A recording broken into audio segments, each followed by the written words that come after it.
മാസത്തിന് ശേഷം ആദ്യമായിട്ടാണ് നാസിക്കിലുള്ള വിശുദ്ധന്മാരുടെ കർത്താവിൻ്റെ മേശയിൽ പങ്കെടുക്കാൻ അവസരം കർത്താവ് ഒരുക്കിയത്.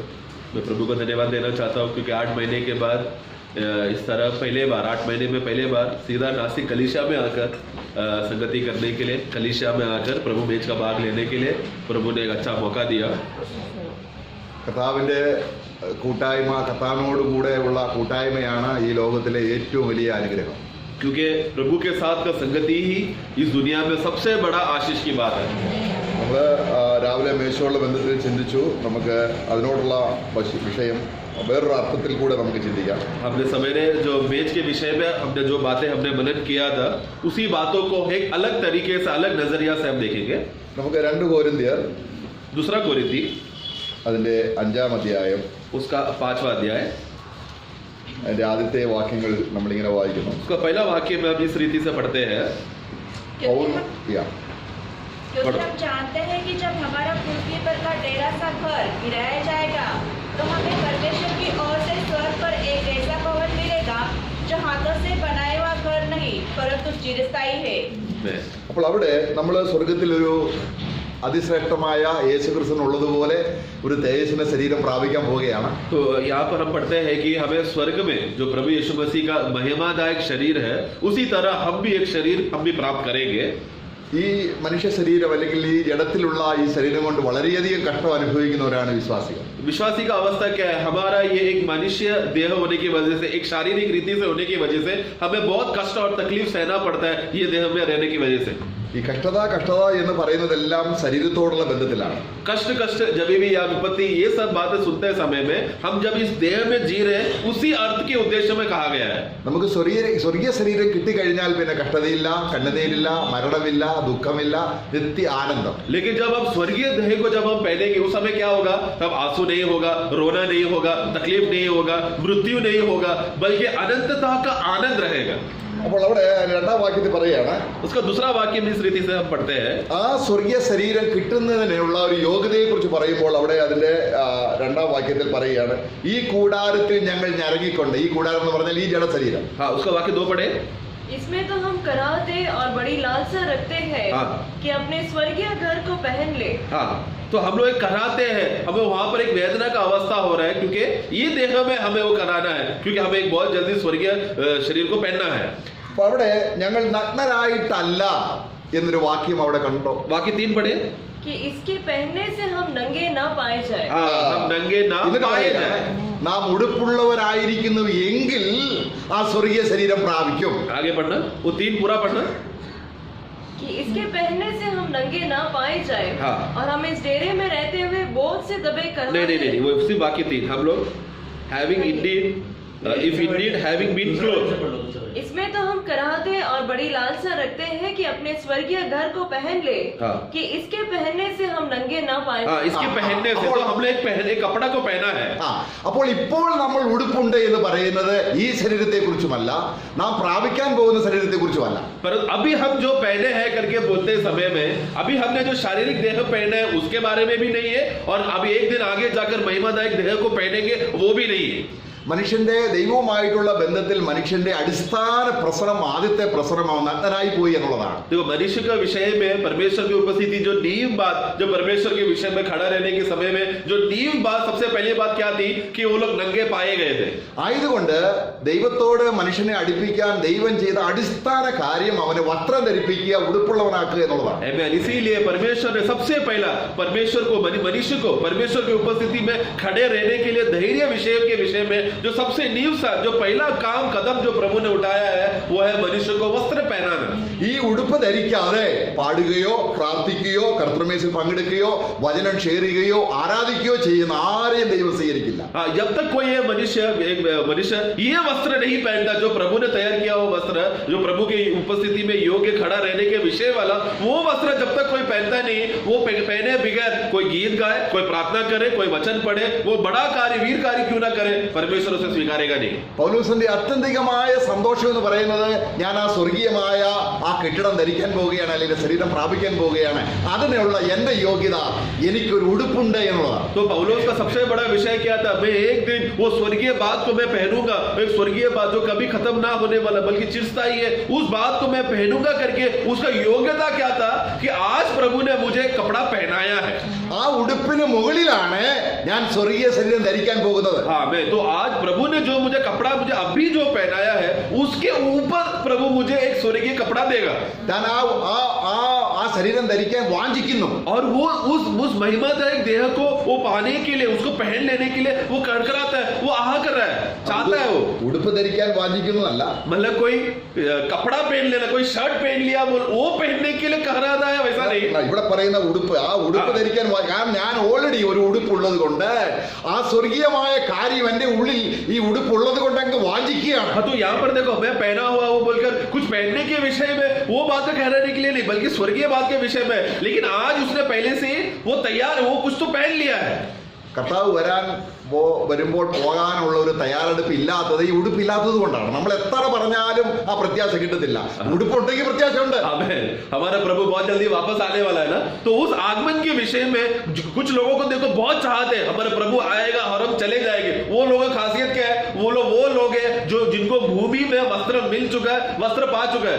जिन लोगों को वस्त्र मिला नहीं, वस्त्र पहना नहीं है भूमि में, उन लोगों को कितना भी जाके बोलूं प्रभु जल्दी आने वाला है, चलो तैयार हो जाओ, वो लोग तैयार होएंगे नहीं, वो आलस ही रहेगा, क्योंकि उनको वस्त्र मिला नहीं पहनने के लिए. അപ്പൊ എന്താണ് ഈ ഉടുപ്പ്? तो ये वस्त्र क्या है? നമുക്കത് എന്തെങ്കിലും അർത്ഥത്തിൽ പറഞ്ഞ് മനസ്സിലാക്കാൻ പറ്റുന്ന ഒരു കാര്യമാണോ? क्या ये कोई भी अर्थ में बोलकर समझा सके ऐसा कुछ बात है क्या? ഇത് ദൈവം തന്നെ മനസ്സിലാക്കി തരുന്ന ഒരു കാര്യമാണ്. क्योंकि ये परमेश्वर स्वयं ही हमें बताकर समझा के देने वाला बात है. അപ്പം ദൈവം മനുഷ്യനോട് ഇടപെടുമ്പോൾ ആദ്യം ഇടപെടുന്നത് അവനെ ഉടുപ്പ് ധരിപ്പിക്കുക. കാരണം മനുഷ്യരെല്ലാം ദൈവസന്നിധിയിൽ നഗ്നരാണ്. तो अभी परमेश्वर एक मनुष्य के साथ कार्य करते समय में सबसे पहला काम उसके अंदर क्या कराता है? क्योंकि मनुष्य जन्म से नंगा होने की वजह से उसको पहला एक वस्त्र देता है. നമ്മള് തിരുവനന്തപുരത്തിൽ നമുക്ക് ആ ഉൽപ്പത്തി പുസ്തകത്തിലേക്ക് പോകുമ്പോൾ हम जब उत्पत्ति का पुस्तक में हम जाते हैं, ദൈവസന്നിധിയിൽ നിൽക്കാൻ മനുഷ്യൻ ചെയ്ത സ്വയ പ്രയത്നമാണ് അത്തീര. हम जानते हैं कि परमेश्वर की उपस्थिति में मनुष्य स्वयं शक्ति से जो खड़ा रहकर अपने आप को खड़ा करने का कोशिश किया, वही था अंजीर का पत्ते का वस्त्र बनाया. അപ്പോൾ മനുഷ്യൻ ദൈവസന്നിധിയിൽ നിൽക്കാൻ തങ്ങളുടെ പരിശ്രമം, സ്വയനീതി ആണ് ഈ സൂര്യൻ ഉദിക്കുമ്പോൾ ചുരുങ്ങിപ്പോകുന്ന അല്ലെങ്കിൽ നഗ്നത കാണിക്കുന്ന വസ്ത്രം. तो ये मनुष्य का मेहनत का वस्त्र का अवस्था क्या है? इसका ताकत क्या है? सूरज उगते ही वो सूख जाने वाला, यही मनुष्य का स्वयं योग्यता, स्वयं धार्मिकता का मेहनत का काम है, जो वो खुद कोशिश करता है परमेश्वर के सामने खड़े रहने के लिए. അപ്പോൾ അവിടെ അവർ പറയുകയാണ് ഞങ്ങൾ നഗ്നരായി. वहां पर मनुष्य क्या बोल रहा है? हम नंगे हो गए. എന്താണ് ഈ നഗ്നരായി എന്ന് ഉദ്ദേശിക്കുന്നത്? नंगा हो गया का उद्देश्य क्या है? നമ്മളോടുള്ള ബന്ധത്തിൽ മനുഷ്യ രീതിയിൽ നഗ്നരായി എന്ന് പറഞ്ഞാൽ നമ്മൾ പുറമേ വസ്ത്രമില്ല, അതാണ് നഗ്നത എന്ന് ഉദ്ദേശിക്കുന്നത്. हम लोग का मनुष्य रीति में हमारा सोच विचार के हिसाब से देखा जाए तो नंगा होना मतलब क्या? ये वस्त्र हमने ये शारीरिक कपड़े पहने ही नहीं है करके. എന്നാൽ दൈവസന്നിധിയിൽ നഗ്നതയല്ല, ദൈവത്തിന് അത് പ്രശ്നമല്ല. क्योंकि परमेश्वर की उपस्थिति में ये शारीरिक वस्त्र पहने या न रहने उससे कुछ लेना देना नहीं है. परमेश्वर उस शारीरिक नंगेपन से विषय नहीं लगता. എന്നാൽ ദൈവസന്നിധിയിലുള്ള മനുഷ്യന്റെ നഗ്നത അതാണ് നമ്മൾ യിരെമ്യാവിന്റെ പുസ്തകം അതിലെ 2-ാം അധ്യായത്തിൽ നമ്മൾ വായിക്കുന്നുണ്ട്. लेकिन यिर्मयाह का पुस्तक 2 अध्याय में परमेश्वर कौन सा नग्नता को मूल्यता समझता है या परमेश्वर जिस नजरिए से देखता है वो बात को हमें समझना है. അത് നമുക്ക് ഈ കാര്യങ്ങൾ അറിയാം, എങ്കിലും ഒന്നുകൂടെ അതിന്റെ വ്യക്തത പ്രാപിക്കണം. हमें ये बात हमें मालूम है, लेकिन थोड़ा और स्पष्टता में बताने के लिए അത് നമ്മൾ അതിന്റെ 2-ാം അധ്യായം 2 अध्याय അതിന്റെ 26-ാം വാക്യത്തിന്റെ ആദ്യത്തെ ഭാഗത്ത് കാണുന്നുണ്ട്. उसका 26वां वाक्य में जैसे चोर पकड़े जाने पर लज्जित होता है. ഓക്കെ बस ലോകത്തിൽ മാന്യനായ ഒരു വ്യക്തി, एक दुनिया में एक इज्जतदार मनुष्य, നല്ല വിദ്യാഭ്യാസമുണ്ട്, उसको अच्छा पढ़ाई लिखाई शिक्षण है അദ്ദേഹം വസ്ത്രം കൊടുത്തിട്ടുണ്ട്, और उसने वस्त्र पहना है. മനുഷ്യരുടെ മുമ്പിൽ നല്ല മാന്യമായ വസ്ത്രം കൊടുത്തിട്ടുണ്ട്. मतलब क्या? मनुष्य के सामने एक योग्य रीति में इज्जतदार कपड़े पहने हैं. എന്നാൽ അദ്ദേഹം മോഷ്ടിക്കുന്ന ആളാണ് ആർക്കും അറിയത്തില്ല. और ये मनुष्य जो इज्जतदार है करके लोगों को बता रहा है, वो एक चोर भी है करके लोग नहीं जानता. എന്നാൽ ആരണം ദൈവത്തിന് മുമ്പിൽ അവൻ ആരാണ്? लेकिन परमेश्वर के सामने वो कौन है? അവൻ ലജ്ജിതനാണ്. കാര്യം അവന് വസ്ത്രമില്ല. परमेश्वर के सामने वो एक लज्जित मनुष्य है, क्योंकि वो चोर है, उसके पास वस्त्र नहीं है. അപ്പോൾ ഇവനെ പൊതുസമൂഹത്തിൽ ഒരു ദിവസം പിടിക്കുന്നു. तो इसको अभी एक दिन समाज ने इसको पकड़ लिया चोरी करते हुए. അപ്പോൾ അവന്റെ സ്ഥാനമാനങ്ങൾ അവനെ രക്ഷിക്കുന്നില്ല. तो उस दिन पकड़े जाने पर उसने जो इज्जत कमाया था वो उसको बचाएगा नहीं. അവരെല്ലാവരുടെയും മുമ്പിൽ എന്ത് ചെയ്യുന്നു? वो सबके सामने क्या हो जाएगा? ലജ്ജിച്ച് തല കുനിക്കും. लज्जा होकर सर झुकाएगा.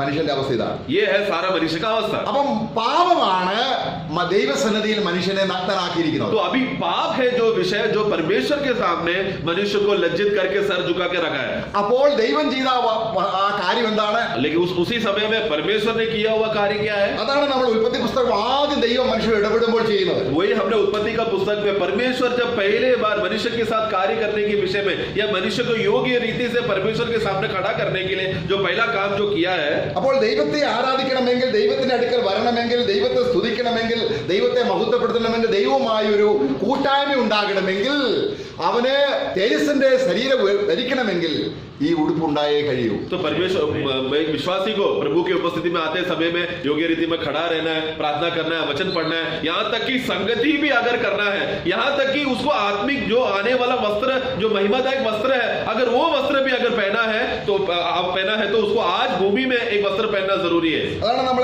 3-ാം അധ്യായത്തിന്റെ 31-ാം വാക്യത്തിൽ വായിക്കുന്നത്. वही हमने तीसरा अध्याय का उसका 31 वाक्य हम पढ़ते हैं. अरे 21 सॉरी. और यहोवा परमेश्वर ने आदम और उसकी पत्नी के लिए चमड़े के अंगर के बनाकर उनको पहना दिए. അപ്പൊ നോക്കുക, ദൈവം അവനെ ഉടുപ്പിച്ചു എന്ന് പറഞ്ഞാൽ അവന് സ്ത്രീയോ പുരുഷനോ എന്നുള്ളത് ആരെങ്കിലും കാണാതിരിക്കാൻ എന്നുള്ള അർത്ഥത്തിലല്ല. तो प्रभु ने वहां पर पहना दिया करके बोलते समय मतलब क्या, अरे ये स्त्री है और ये पुरुष है, वो भेदभाव को देखकर उन लोगों का वस्त्र वो शारीरिक नंगापन को छुपाने के लिए पहनाया है, वैसा नहीं लिखा है. ദൈവസന്നിധിയിൽ പാപിയാണ് എന്നുള്ള അവസ്ഥയിൽ നിൽക്കാതെ ദൈവവുമായിട്ടുള്ള കൂട്ടായ്മയ്ക്ക് എന്റെ മകനെന്ന് ദൈവം പറയത്തക്കവണ്ണം ഉള്ള ഒരു സ്ഥിതിയിലേക്ക് മനുഷ്യനെ ദൈവം ഉയർത്തതാണ് അവനെ ഉടുപ്പ് ധരിപ്പിച്ചു. बल्कि कपड़ा पहनाना, वस्त्र पहनाने का मतलब क्या है, परमेश्वर के नजर से हमें समझना है. मतलब परमेश्वर की उपस्थिति में योग्य रीति से खड़ा रहने के लिए ये मनुष्य जो पाप करने की वजह से परमेश्वर से दूर हो गया था, वो बात से हटकर परमेश्वर की उपस्थिति में उस पाप का दशा में अभी नहीं है, वो कार्य बताने के लिए प्रभु ने मनुष्य को क्या किया, एक वस्त्र पहनाया. അപ്പൊ ദൈവസന്നിധിയിൽ മനുഷ്യൻ നിൽക്കാൻ അവൻ സ്വയം പരിശ്രമിച്ചതാണ് അത്തിയില. तो परमेश्वर की उपस्थिति में मनुष्य जो खुद के मेहनत से अभ्यास करके जो कपड़ा बनाकर जो खड़ा रहा है, वो क्या है, अंजीर का वस्त्र, पत्ते का वस्त्र. യശയ്യാവിന്റെ പുസ്തകം നമ്മൾ വായിക്കുന്നുണ്ട്, ഞങ്ങളുടെ നീതി പ്രവൃത്തികളൊക്കെയും കറപുരണ്ട തുണി പോലെയാണ്, ഞങ്ങളുടെ ഒരു പ്രവൃത്തി കൊണ്ട് ദൈവത്തിൽ നിൽപ്പാൻ ഞങ്ങൾക്ക് കഴിയുകയില്ല. हम यिर्मयाह के पुस्तक में हम क्या पढ़ते हैं कि हमारा सारा धार्मिकता का कार्य, यशायाह के पुस्तक में हम पढ़ते हैं कि जो सारे मनुष्य का जो धार्मिकता का कार्य है वो एक सूखे फटे कपड़े के अवस्था में है. वो मनुष्य का कोई भी धार्मिकता का कार्य परमेश्वर की उपस्थिति में उसको योग्य नहीं रख सकता. ഇനി നമ്മൾ കാണുന്നത് ഈ യാഥാർത്ഥ്യത്തിന്മേൽ ദൈവം ആദാമിനും ഹവ്വയും ഉടുപ്പ് ധരിപ്പിച്ചതിന്റെ യാഥാർത്ഥ്യത്തിന്മേൽ ഒരു ആരാധന ഉയരുകയാണ്. ആദാം ആരാധിച്ചിട്ടില്ല, തീർച്ചയായിട്ടും ആരാധിച്ചിട്ടുണ്ട്. എന്നാൽ കയീനും ഹാബേലും ദൈവത്തെ ആരാധിക്കുന്നുള്ള ബന്ധത്തിൽ വന്നപ്പോൾ ഒരു യാഗം അർപ്പിച്ചതായി കാണുന്നു. तो अभी क्योंकि परमेश्वर ने अभी मनुष्य को वस्त्र पहनाया है, उसके आधार पर अभी मनुष्य परमेश्वर की उपस्थिति में आकर आराधना करने का एक चित्र को हम देखेंगे. हम जानते हैं आदम और हव्वा ने आराधना किया करके लिखा नहीं है, लेकिन उन लोग ने किया. लेकिन कयीन और आबेल का विषय को हम देखेंगे, जिन्होंने परमेश्वर की ओर से वस्त्र पहने हुए लोग हैं. അപ്പോൾ ഇവിടെ നമുക്കറിയാം കയീൻ ആരാധിച്ചു, ഹാബേൽ ദൈവത്തെ ആരാധിച്ചു. हम यहाँ पर पढ़ते हैं 4th अध्याय में कि कयीन ने भी आराधना किया और आबेल ने भी आराधना किया. എന്നാൽ ഇവിടെ ഹാബേൽ നഗ്നനായിട്ടാണോ ദൈവത്തെ ആരാധിച്ചത്, അതോ ഉടുപ്പുള്ളവനായിട്ടാണോ ദൈവത്തെ ആരാധിച്ചത്? तो लेकिन कयीन जब आराधना किया वो नंगेपन में उसने आराधना किया या वस्त्र पहनकर आराधना किया? ചോദിക്കാം. मैं एक सवाल पूछ रहा हूँ. ഹാബേലിന്റെ ആരാധന ദൈവം സ്വീകരിച്ചോ? आबेल का आराधना परमेश्वर ने स्वीकारा क्या? ഹാബേൽ അർപ്പിച്ച യാഗം പാപയാഗമല്ല. क्योंकि आबेल ने जो बलिदान जब उसने किया वो पाप बलि नहीं था. പിന്നെന്താണ്? वो क्या था? ദൈവം അവനെ വസ്ത്രം ഉടുപ്പിച്ചതിന്റെ നന്മ അത് ഓർത്ത് ദൈവത്തിന് നന്ദി പ്രകടമാക്കുവാൻ അവൻ അർപ്പിച്ച യാഗമാണ് ആരാധനയായിട്ട് ദൈവം സ്വീകരിച്ചത്. आबेल को मालूम था मैं परमेश्वर के साथ में जो नंगा था, पापी था, जो परमेश्वर से दूर था, ये परमेश्वर ने मुझे परमेश्वर के सामने योग्य रीति खड़ा किया, इसके लिए मैं धन्यवाद के लिए परमेश्वर ने मुझे योग्य खड़ा किया है, इसके लिए मैं धन्यवाद के लिए एक मैं बलिदान चढ़ाऊंगा. वो बलिदान था आबेल ने किया. അപ്പോൾ ഹാബേൽ ഇവിടെ എന്താണ് ചെയ്തത്? आबेल यहाँ पर क्या कर रहा है? ദൈവത്തിന്റെ സന്നിധിയിൽ വന്നിട്ട് परमेश्वर की उपस्थिति में आकर അവന് സുഗ്രാഹ്യമായ ഒരു യാഗം അർപ്പിച്ചു. वो एक सुगंध देने वाला एक बलिदान को अर्पण किया. നമുക്ക് അവിടെ എബ്രായ ലേഖനം അതിന്റെ 11-ാം അധ്യായത്തിൽ വായിക്കുമ്പോൾ इब्रानियों का पुस्तक 11 अध्याय में जब हम पढ़ते हैं, അവിടെ ഇവർ തമ്മിലുള്ള യാഗങ്ങൾ തമ്മിലുള്ള വ്യത്യാസം, हाँ, ये ഒരാൾ നഗ്നനായിട്ടും ഒരാൾ ഉടുപ്പുള്ളവനുമായിട്ടാണ് ദൈവത്തെ ആരാധിച്ചത്. हम यहाँ पर जो आबेल और कैन का जो आराधना का फर्क वहां पर हम देखने वाले, एक जन नंगेपन में आराधना किया, दूसरा जन वस्त्र पहना हुआ अवस्था में उसने आराधना किया. നമ്മൾ 11-ാം അധ്യായത്തിൽ വായിക്കുകയാണ്. 11 अध्याय में हम पढ़ते हैं, അവിടെ അതിന്റെ 4-ാം വാക്യം, वाक्य 4 में, विश्वास ही से हाबिल ने कैन से उत्तम बलिदान परमेश्वर के लिए चढ़ाया और उसी के द्वारा उसके धर्म होने की गवाही भी दी गई, क्योंकि परमेश्वर ने उसकी बेटों के विषय गवाही दी. നോക്കുക, അവന്റെ യാഗത്തിന് ദൈവം വില കൽപ്പിച്ചു, സാക്ഷ്യം കൽപ്പിച്ചു. उसका भेंट के विषय में परमेश्वर क्या किया, उसको एक गवाही दिया. അപ്പോൾ അവിടെ അവൻ ധരിച്ച വസ്ത്രമുള്ളവനാണോ വസ്ത്രം ഇല്ലാത്തവനാണോ? तो फिर मतलब आबेल वस्त्र पहना हुआ व्यक्ति है क्या, वस्त्र नहीं है ऐसा दशा में है क्या? അവൻ വസ്ത്രം ധരിച്ചവനായിട്ടാണ് വരുന്നത്. तो वो आबेल परमेश्वर की उपस्थिति में आते समय वस्त्र पहन कर आया है. എന്നാൽ അവൻ ധരിച്ചിരിക്കുന്ന വസ്ത്രം, लेकिन आबेल ने जो पहना हुआ वस्त्र है, ദൈവം അവനെ ഉടുപ്പിച്ച നീതി എന്ന വസ്ത്രമാണ്. बल्कि परमेश्वर ने उसको पहनाया हुआ धार्मिकता का वस्त्र है करके ये विश्वास आबेल को था. കാരണം ദൈവം അവനെ ഉടുപ്പിച്ചപ്പോൾ ആദാം ഹവ്വ ആ ഉടുപ്പിന്റെ ഉള്ളിലായി. क्योंकि जब परमेश्वर ने आदम और हव्वा को वस्त्र पहनाते समय में वो वो वस्त्र के अंदर था. അപ്പൊ ദൈവം നോക്കുമ്പോൾ ആരെയാണ് കാണുന്നത്? तो परमेश्वर जब देखते समय में किसको देखता है?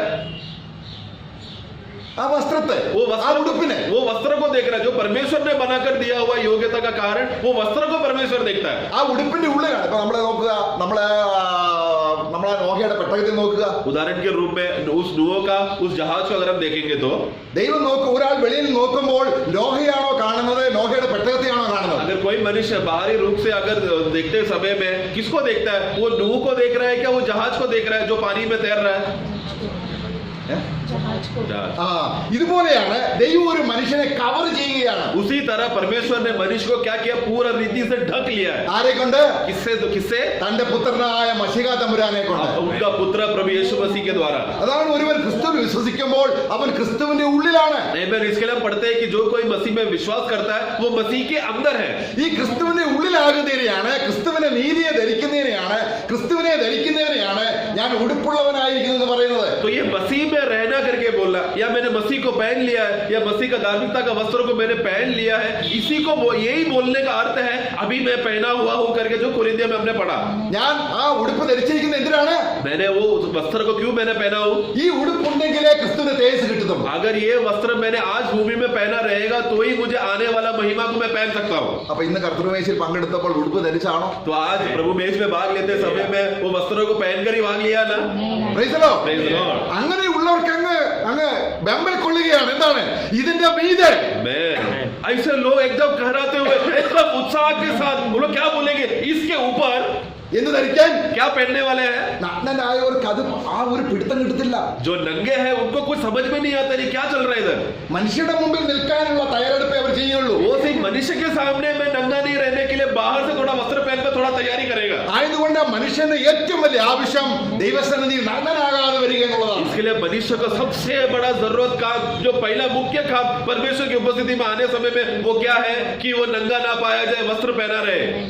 പക്ഷേ നമ്മൾ തന്നെ വസ്ത്രം ഉണ്ടായിക്കൊണ്ട് വന്നാൽ അതിനകത്ത് ഓട്ടം വീഴും. लेकिन यदि अगर हमने खुद का मेहनत से वस्त्र बनाकर हमने पहनकर आएगा तो क्या होगा?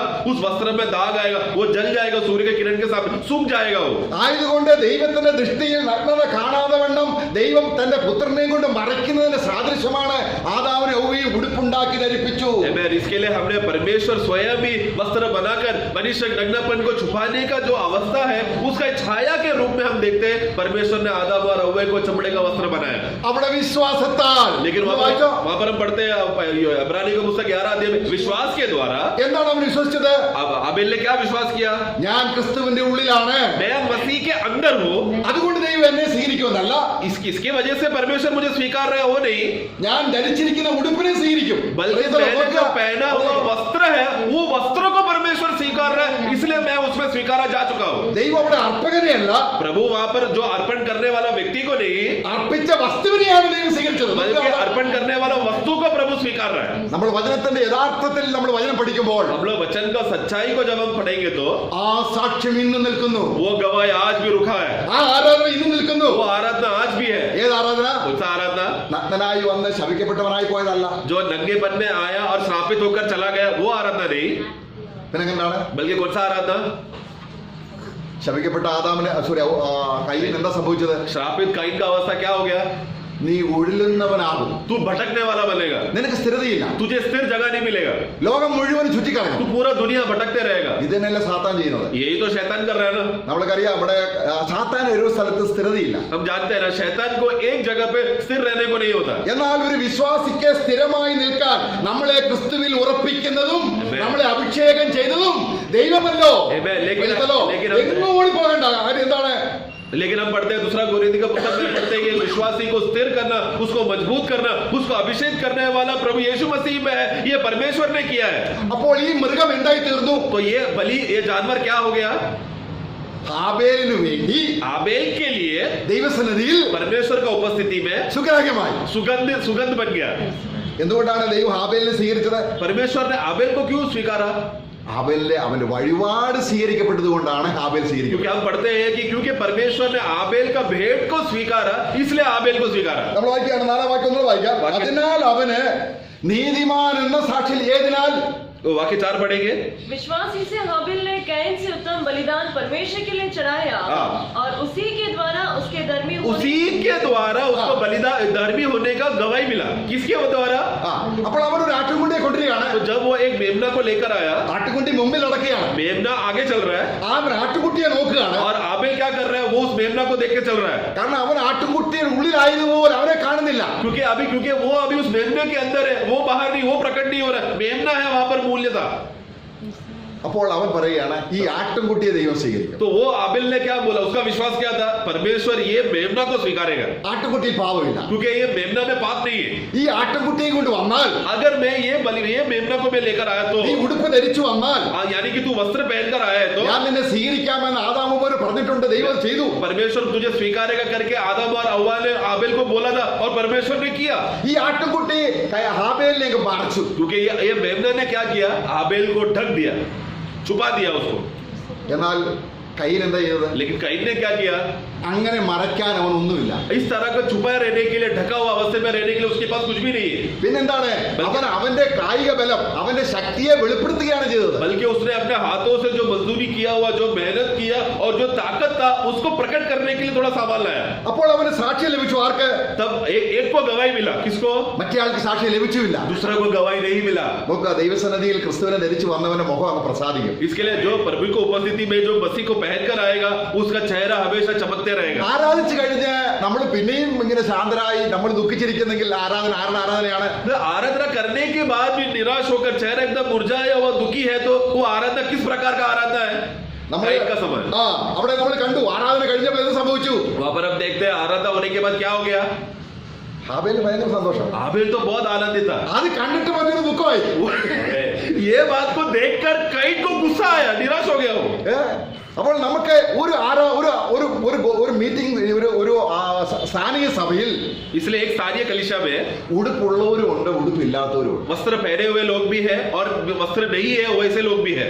എല്ലാവരും ഉടുപ്പുള്ളവരാണെന്ന് നമുക്ക് അങ്ങ് വിശ്വസിച്ചാലും, भले हम विश्वास करें कि यहाँ पर इकट्ठे हुए सभी लोग वस्त्र पहने हैं करके, तो भी ആരാധനയിലുള്ള ചൈതന്യവും ജീവനും വ്യാപരിക്കുന്നത് കാണുമ്പോൾ ആർക്കാണ് ഉടുപ്പുള്ളത് നമുക്കറിയാം. आराधना में जन लोगों का उत्साह और आनंद और ये सब बातों को देखकर हम बोल सकते हैं कितने लोग वस्त्र पहनकर आए.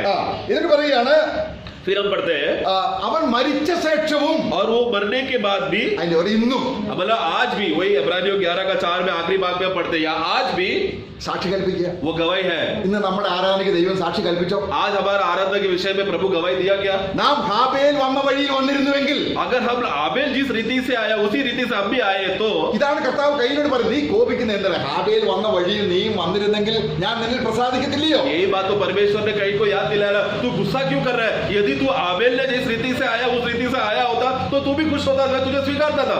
അപ്പോൾ എന്താണ് ഹാബേൽ അർപ്പിച്ച യാഗം? तो इसलिए हमें समझना आबेल ने किया हुआ बलिदान का खासियत क्या है? ഹോമയാഗമാണോ, പാപയാഗമാണോ, അകൃത്യയാഗമാണോ, എന്താണ് तो അർപ്പിച്ചത്? कौन सा बलि है? होम बलि है क्या? अन्न बलि है क्या? मेल मिलाप बलि है क्या? पाप बलि है क्या?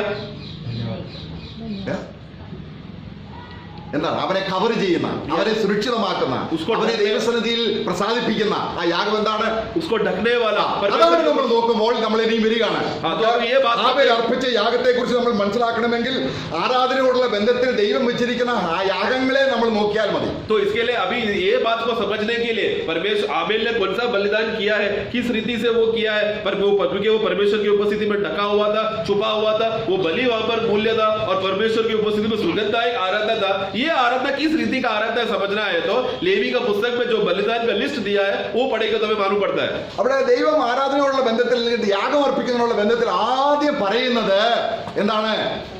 होमयागम। प्रभु आराधना के विषय में जब लिस्ट दिया, यानी कि बलिदान के विषय में, भेंट के विषय में जब प्रभु ने बात करने के लिए शुरू किया, लेवी का पुस्तक में पढ़ते समय में पहला अध्याय में जो पहला बलिदान जो प्रभु ने बोला है या उसके बारे में बताया गया है वो बलि है। നമുക്ക് ആ യാഗത്തോടുള്ള ബന്ധത്തിൽ നമ്മൾ അതിന്റെ ആ യാഗത്തെ വിസ്തരിക്കുകയല്ല ചെയ്യുന്നത്. मैं उस बलिदान के बारे में ज्यादा नहीं बताना चाहता. അതിന്റെ 4-ാം വാക്യം उसका 1:4 में हम पढ़ते हैं, അവൻ ഹോമയാഗത്തിന്റെ തലയിൽ കൈവയ്ക്കണം. वो होम बलि के ऊपर अपना उसको सर पर हाथ रखना है. എന്ന് പറഞ്ഞാൽ അർത്ഥം उसका अर्थ क्या है? അക്ഷരീയമായ ഒരു കൈവയ്ക്കുകയാണ്. हाँ पढ़ना 4 का वह अपना हाथ होम बलि पशु के सिर पर रखे. हाँ, होम बलि पशु के सिर पर हाथ रखे, यानी कि शरीर रीति से वो अपना हाथ लेकर सिर पर हाथ रख रहा है. അർപ്പകൻ കൈവയ്ക്കുകയാണ്. ये कौन? जो बलिदान करने आने वाला, जो बलिदान कर रहा है वो कर रहा है. അതിന്റെ പുതിയ നിയമത്തിലെ രത്ന ചുരുക്കം ഇതാണ്. नए नियम में उसका आत्मिक अर्थ ये है कि പിതാവേ, हे पिता, ഞാനല്ല, मैं नहीं, നിന്റെ പുത്രനായ ക്രിസ്തുവാണ്. बल्कि आपका पुत्र प्रभु यीशु मसीह है. ഈ ഒരു വിശ്വാസമാണ് ദൈവസന്നിധിയിൽ ഹോമയാഗത്തിന്റെ ആദ്യത്തെ ചിത്രം. ये विश्वास करना ही है होम बलि का पहला चित्र. എന്നാൽ ഹാബേലിന്റെ കയ്യന്റെ ആരാധന എന്താണ്? लेकिन कई का आराधना का शुरुआत से ही हम देखते हैं उसका अवस्था क्या है. ദൈവം ഉടുപ്പിച്ച ആ മൃഗത്തിന്റെ തോലല്ല വിഷയം, എന്റെ അധ്വാനമാണ് വിഷയം. परमेश्वर ने जो मनुष्य को परमेश्वर की उपस्थिति में खड़ा रहने के लिए जो चमड़े का वस्त्र पहना है वो नहीं है जरूरी, बल्कि मैंने आज मेहनत करके जो फल लाया है वो बलिदान ज्यादा मूल्य करके ऐसा सोचकर आया. എന്നിട്ട് അവൻ പറയുകയാണ്, फिर वो कहने लगा, യഹോവയുടെ പ്രസാദം കിട്ടാൻ വേണ്ടി അവനെ എന്ത് ചെയ്യണം? യഹോവയുടെ സന്നിധിയിൽ അർക്കണം. उसका आगे बढ़े 4 का वह अपना हाथ होम बलि पशु के सिर पर रखे और वहाँ उसके लिए प्रायश्चित करने को ग्रहण किया जाएगा. हाँ, ताकि तब वहाँ उस बछड़े को यहोवा नहीं वो यानी कि वो ग्रहण किया जाए के विषय में वहां पर हम देखते हैं, पर परमेश्वर उसको स्वीकारने के लिए उसको पश्चाताप करना पड़ेगा. അവിടെ ആദ്യം പറയുന്നത് पहला वहां पर हम पढ़ते हैं, എനിക്ക് വേണ്ടി, मेरे लिए, എനിക്ക് വേണ്ടി മാത്രമാണ് सिर्फ मेरे लिए ही अकेले के लिए അവിടുത്തെ പുത്രൻ മരിച്ചത്. आपका पुत्र मर गया. ഈ വിശ്വാസം, ഇതിനാണ് കൈവെക്കുക എന്ന് പറയുന്നത്. ये विश्वास करना ही को कहते हैं हाथ रखना. എന്നെ ഉടുപ്പിക്കാൻ, നീതി എന്ന വസ്ത്രം ഉടുപ്പിക്കുവാൻ, यानी कि मुझे धार्मिकता का वस्त्र पहनाने के लिए എനിക്ക് വേണ്ടിയാണ് അവൻ മരിച്ചത്. वो मेरे लिए मरा. അപ്പോൾ അവന്റെ മരണത്തോടുള്ള ബന്ധത്തിൽ तब उनका मृत्यु का विषय में അവനെ അർപ്പിച്ച ശരീരയാഗത്താൽ നാം വിശുദ്ധരായി തീർന്നിരിക്കുന്നു. ലേഖനം 10-ാം അധ്യായത്തിന്റെ 10-ാം വാക്യം, യേശു ക്രിസ്തു ഒരിക്കലായി അർപ്പിച്ച ശരീരയാഗത്താൽ ഞാൻ ആരായി തീർന്നു. हम इब्रानियों का पुस्तक 10 का 10 में पढ़ते हैं कि प्रभु यीशु मसीह का एक बार का शरीर का बलिदान का अर्पण करने की वजह से मैं सदा के लिए मैं पवित्र ठहराया गया हूँ. ഇത് വ്യക്തിപരമായ ഒരു വിശ്വാസം നമുക്ക് വരുന്നതിനെ കുറിച്ചാണ് ദൈവസന്നിധിയിൽ വരുമ്പോൾ. तो ये बात हमें खुद को व्यक्तिगत रीति से जब परमेश्वर की उपस्थिति में ये विश्वास के साथ जब आते समय में അവൻ തലയിൽ കൈവച്ചാൽ, वो प्रभु की उपस्थिति में जो आता है वो पशु के सिर पर हाथ रखता है. എന്ന് പറഞ്ഞാൽ ക്രിസ്തുവിനെ മരണത്തിൽ വ്യക്തിപരമായി വിശ്വസിച്ചാൽ, मतलब क्या कि वो प्रभु यीशु मसीह मेरे लिए मरा है करके, सिर्फ मेरे लिए ही मरा है ये बात विश्वास करके आते समय में അർപ്പകന് വേണ്ടി, जो अर्पण करने वाला है उसके ऊपर കൈവച്ച വ്യക്തിക്ക് വേണ്ടി, यानी कि मैं पशु के ऊपर हाथ रखा तो मेरे लिए ആ പശു എന്തായി തീരും? वो पशु वो जानवर क्या हो गया? എന്തായി തീരും? वो जानवर का अवस्था क्या होगा? പ്രായശ്ചിത്തം. वो मेरे लिए प्रायश्चित हो जाएगा. वो बलि പ്രായശ്ചിത്തം നമ്മൾ ചിന്തിക്കുമ്പോൾ ഈ പിള്ളേർക്കൊക്കെ പഠിക്കാത്ത എംബോസിഷൻ കൊടുക്കും, പ്രായശ്ചിത്തം ചെയ്യാം. ആ അർത്ഥത്തിൽ അല്ല പ്രിയമുള്ളവരെ. प्रायश्चित मतलब क्या? ये जो बच्चे लोग जो पढ़ते नहीं है तो टीचर्स लोग पनिशमेंट क्या करता है, तू 100 बार ये बात लिखकर आना, 1000 बार लिखकर आना, तू फेल हो गया ना, तुझे प्रायश्चित करना पड़ेगा. वैसा प्रायश्चित नहीं है. അവിടെ കേരളത്തിലെ ഈ കോവിഡിന്റെ പ്രശ്നം വന്നപ്പോൾ മാസ്ക് ധരിക്കാത്തവരെ പോലീസ് ഇങ്ങനെ മുട്ടയിൽ നിർത്തി ഇങ്ങനെ ഏത്തിടിച്ചു. उधर कोरोना का जब शुरुआत हुआ केरला में बहुत ज्यादा डिसिप्लिन है, तो जब लोग मास्क नहीं पहनते थे पुलिस वाले क्या करते थे, जिन्होंने मास्क नहीं पहना उनको उधर ही रास्ते में पकड़ता था और कान पकड़ के उठक बैठक करो बोलकर पनिशमेंट देता था. ആ അർത്ഥത്തിൽ പ്രായശ്ചിത്തം എന്ന് ഗ്രഹിച്ചാൽ മനസ്സിലാകില്ല. तो वो हम लोग प्रायश्चित को वो अर्थ में, मैंने मास्क नहीं पहना चलो अभी प्रायश्चित करो, वैसा अर्थ नहीं है प्रायश्चित. പ്രായശ്ചിത്തം എന്നുള്ളതിനെ അതിന്റെ ഹീബ്രു പദം ഉടുപ്പിച്ചു, കവർ ചെയ്തു എന്നാണ്. क्योंकि प्रायश्चित करना मतलब उसका इब्रानी अर्थ को हम लोग देखा जाए तो उसको पहना देना, उसको ढककर छुपा देना, वो है प्रायश्चित शब्द का अर्थ है इब्रानी भाषा में. Praise the Lord. Praise the Lord. അതാണ് നാം ഉടുത്തിട്ടുണ്ടോ, ഉടുപ്പുണ്ടോ.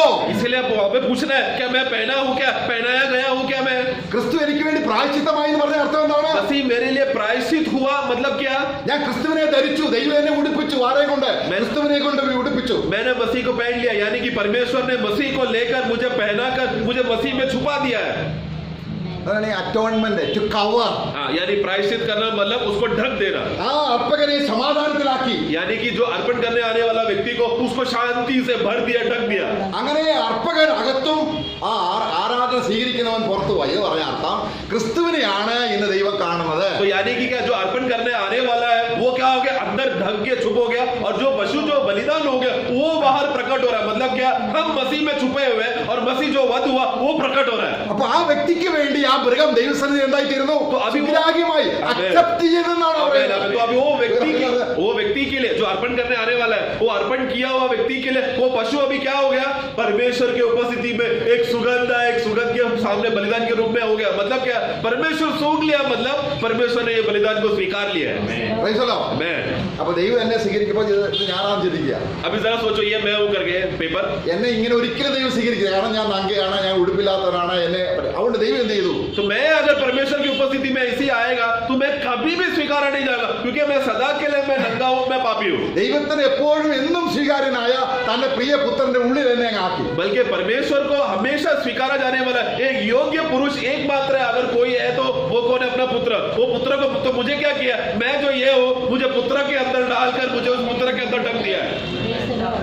Brother, you receive Bible. हाँ भाई, आप बाइबल लेना.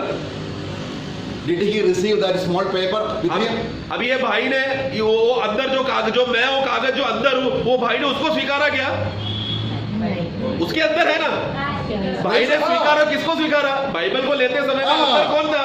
मैं अंदर हूँ, तो मुझे स्वीकारा.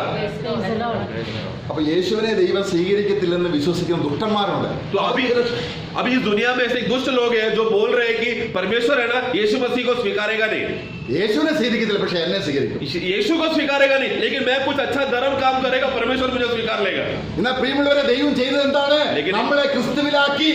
इसलिए लेकिन प्रियो, हमें एक बात समझना है, परमेश्वर ने क्या किया, मुझे मसीह के अंदर डाल दिया. നമ്മൾ എന്ത് ചെയ്താലും मैं अभी कुछ भी करूं, നമ്മളല്ല ചെയ്യുന്നത്. मैं नहीं कर रहा. നമ്മൾ എവിടെയാണ്? मैं कहां पर हूं? ഇതാണ് faith. हम कहां पर? हम मसीह में. इതാണ് ये है सुरक्षा विश्वास, अवस्था.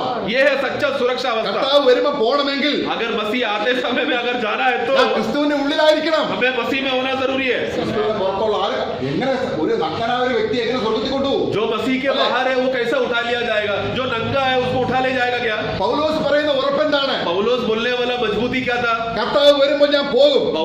पौलुस कहने लगा, प्रभु अगर आएगा तो मैं जाऊंगा. കാര്യം എന്താണ്? वो कारण क्या है? ഞാൻ നഗ്നനല്ല. क्योंकि मैं नंगा नहीं हूं करके अपने पढ़ा ना दूसरे को हृदय में. Praise the Lord. Praise the Lord. കർത്താവിന്റെ ദയ എത്ര വലുതാണ്. प्रभु का दया कितना बड़ा है प्रिय. ദൈവം സഭയെ കാണുന്നത് ക്രിസ്തുവിന്റെ ഉള്ളിലാണ്. परमेश्वर जब कलीसिया को देखते समय में कलीसिया मसीह के अंदर है, ये बात को देखता है. നമ്മളറിയാം, നമ്മളെ സോങ് ഉത്തമഗീതത്തിൽ അതിന്റെ 4-ാം അധ്യായം 3-ാം വാക്യം പ്രിയതമയെ കർത്താവ് വിളിക്കുകയാണ്. നീ തട്ടത്തിന്റെ മറവിലാണ്. श्रेष्ठ गीत उसका 4:3 में जब हम पढ़ते समय में 4:3 4:3 पढ़ेंगे. तेरे श्रेष्ठ होठ लाल रंग की डोरी के समान है. हाँ. तेरा मुंह मनोहर है. तेरे कपोल तेरी लटों के नीचे. अनार നീ എവിടെയാണ്? तू कहां पर है? എവിടെയാണ്? നിന്നെ കാണാൻ കൊള്ളാം. നിന്റെ ശബ്ദത്തിന് പ്രത്യേകതയുണ്ട്. तुझे देखने के लिए सुंदरता है. तेरा मुंह से आने वाला आवाज वो एक खासियत है.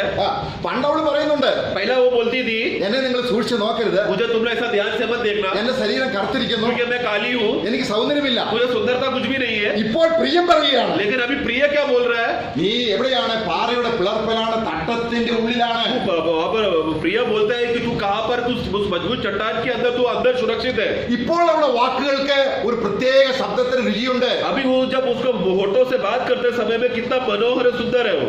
പിന്നെ നിന്റെ വായ മനോഹരമാകുന്നു. तेरा वो 3 पढ़ना फिर से. और तेरा मुंह मनोहर है. हाँ, तेरा मुंह मनोहर है. उसके आगे तेरे कपोल तेरे लटों के नीचे नीचे अनार की फाक से देख पड़ते हैं। ഓക്കെ, എന്തുകൊണ്ടാണ് സഭ ഇത്രയും സൗന്ദര്യമായിരിക്കുന്നത്? ऐसा क्या कारण है? कलीसिया को इतना सुंदर होने का कारण क्या है? എന്തുകൊണ്ടാണ് ഇനി കർത്താവ് വരുമ്പോൾ നമ്മൾ കൂടുതൽ സൗന്ദര്യവാന്മാരും ചിലർ സൗന്ദര്യം കുറഞ്ഞിട്ടുമായിരിക്കുന്നത്? ऐसा क्यों होगा जब प्रभु का आगमन आते समय में कुछ लोग सुंदर, अति सुंदर और अति सुंदर बनते जाएंगे और कुछ लोग का सुंदरता कम रहेगा? ചിലപ്പോഴൊക്കെ ഈ തട്ടത്തിന്റെ പുറത്ത് വരും അങ്ങോട്ട് നോക്കാൻ. क्योंकि क्या होगा? ലോകത്തിലെ സൗന്ദര്യം കാണാൻ വേണ്ടി, ലോകജാരന്മാർ ആകർഷിക്കപ്പെടാൻ വേണ്ടി, ലോക സ്നേഹത്തിലേക്ക് വേണ്ടി നമ്മൾ ക്രിസ്തുവിനെ വിട്ടിട്ട് പുറത്തു പോകുമ്പോൾ നമ്മൾ കൂടുതൽ കൂടുതൽ വിരൂപരായി തീരുകയാണ്. क्योंकि आपका क्या हो गया? प्रभु ने हमें जहां पर खड़ा करके रखा, सिर करके रखा, सुरक्षित रखा था, वो जगह को छोड़कर हम थोड़ी देर बाहर आते, मुंडी उठाकर बाहर देखते, चलो संसार का आज का सुंदरता का कारण क्या है, संसार में सुंदर सुंदर बातें क्या है, वो सब बातें देखने के लिए हम जरा सर उठाकर बाहर आते. बाहर आ गए तो क्या हो गया? संसार का रूप हमें बदसूरत करते रहेगा. നമ്മൾ 45 സങ്കീർത്തനത്തിൽ വായിക്കുകയാണ്. हम लोग 45 भजन संगीता में हम पढ़ते हैं. അവിടെ തട്ടത്തിന് കീഴെ അന്തഃപുരത്തിലെ രാജകുമാരി, वहां पर अंदर रहने वाला जो राजकुमारी, 13 വാക്യം, उसका 13 वाक्य में राजकुमारी महल में अति शोभायमान। हाँ, महल के अंदर वो अति शोभामय है, महल के अंदर. അപ്പോൾ എപ്പോഴാണ് നമ്മൾ ഈ ശോഭയുള്ളവരായി തീരുന്നത്? സ്വർഗ്ഗത്തിൽ ചെന്ന് കഴിഞ്ഞാണ്, ഇവിടെ വെച്ചാണോ? तो ये कब है कि हम लोग शोभामय हो चुके हैं, स्वर्ग में जाकर होने वाले हैं, क्या अभी है? ഇപ്പോഴാണ്. अभी है. ആ ശോഭയുടെ ആ മിഷൻ അനുസരിച്ചാണ് തേജസ് കിട്ടാൻ പോകുന്നത്. आज हमने शोभा, कितना शोभा से हम लोग भरे, जितना हम लोग महल के अंदर रहेगा उतना शोभा बढ़ते रहेगा. जितना शोभा हमने आज इकट्ठा किया उसके हिसाब से महिमा आने वाला राज्य में मिलने वाला है. അപ്പോൾ ക്രിസ്തുവിൽ നാം മറഞ്ഞിരിക്കുന്നതോറും സുന്ദരന്മാരായിക്കൊണ്ടിരിക്കുകയാണ്. मसीह में हम लोग जितना देर अंदर रहेंगे, उसके अंदर ढके रहेंगे, छुपे रहेंगे, उतना सुंदर हत्ता हमारे अंदर बढ़ते रहेगा. നമ്മളെ ദൈവം ആക്കി വെച്ചത് എവിടെയാണ്? परमेश्वर ने हमें कहां पर रखा है? मसीह में। में यीशु मसीह में. ദൈവം നോക്കുമ്പോൾ ആരെ കാണണം? परमेश्वर जब देखते समय में किसको देखना चाहिए? मसीह को। Praise the Lord. Amen. നമ്മൾ വചനം വായിക്കുമ്പോൾ ആരെ കാണണം? हम वचन पढ़ते समय में किसको देखना है? मसीह को। Amen. പ്രാർത്ഥിക്കുമ്പോൾ, प्रार्थना करते समय किसको देखना है?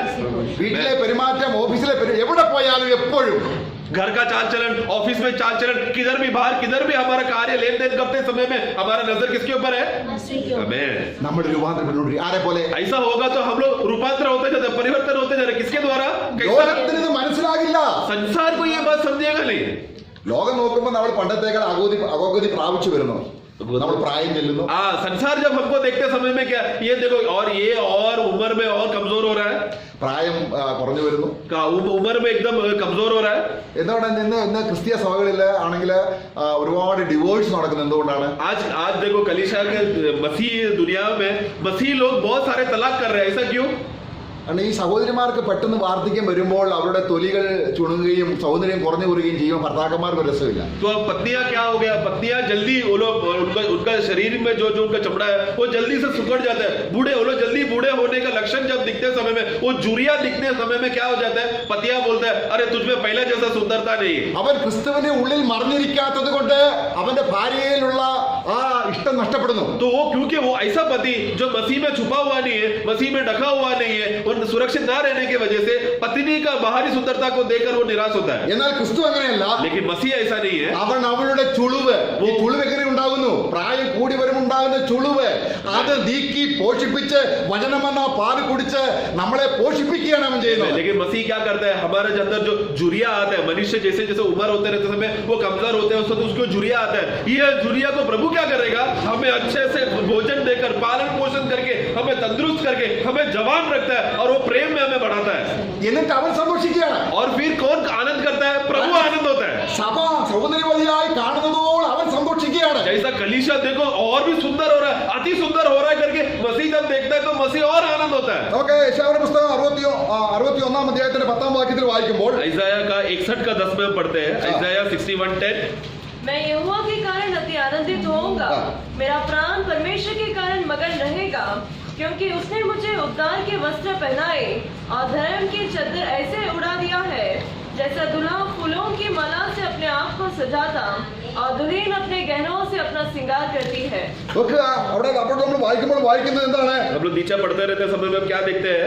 ഈ വസ്ത്രം അണിയിച്ചത് കൊണ്ട് യഹോവയെ സന്തോഷിക്കുകയാണ്, അവന് സന്തോഷിക്കുക. ये वस्त्र में हम लोग और अधिक हम लोग सुरक्षित रहते समय, या वस्त्र पहने हुए रहते समय में पहना हुआ व्यक्ति भी आनंदित है, और ये बात को यहोवा देख रहे कि वो वस्त्र में ही है, यहोवा भी खुश हो रहा है. ആരാധനയിലെ സന്തോഷം ഇതാണ്. आराधना का आनंद तो यही है. ദേശമുള്ളവനായ കർത്താവിനെ കൊണ്ട് എന്നെ അണിയിച്ചിരിക്കുന്നു. महिमादायक मसीह से ही मुझे पहना दिया है. എങ്ങനെയാണ് അണിയിച്ചിരിക്കുന്നത്? यहोवा महिमादायक मसीह से ही मुझे सजा दिया है. कैसा सजाया है? മണവാളൻ തലപ്പാവ് അണിയുന്നത് പോലെയും इस तरह वधु अपने सिर के बालों को सजाती है മണവാട്ടി ആഭരണങ്ങളാൽ തന്നെത്താൻ അലങ്കരിക്കുന്നത് പോലെയും और दुल्हन क्या करता है? वो सोने चांदी से अपने आप को सजा लेती है. അവന് രക്ഷാവസ്ത്രം ധരിപ്പിച്ചു. उसको उद्धार का वस्त्र पहना दिया है. ഈ ധരിപ്പിച്ച ആൾക്കൊരു സന്തോഷമില്ലേ?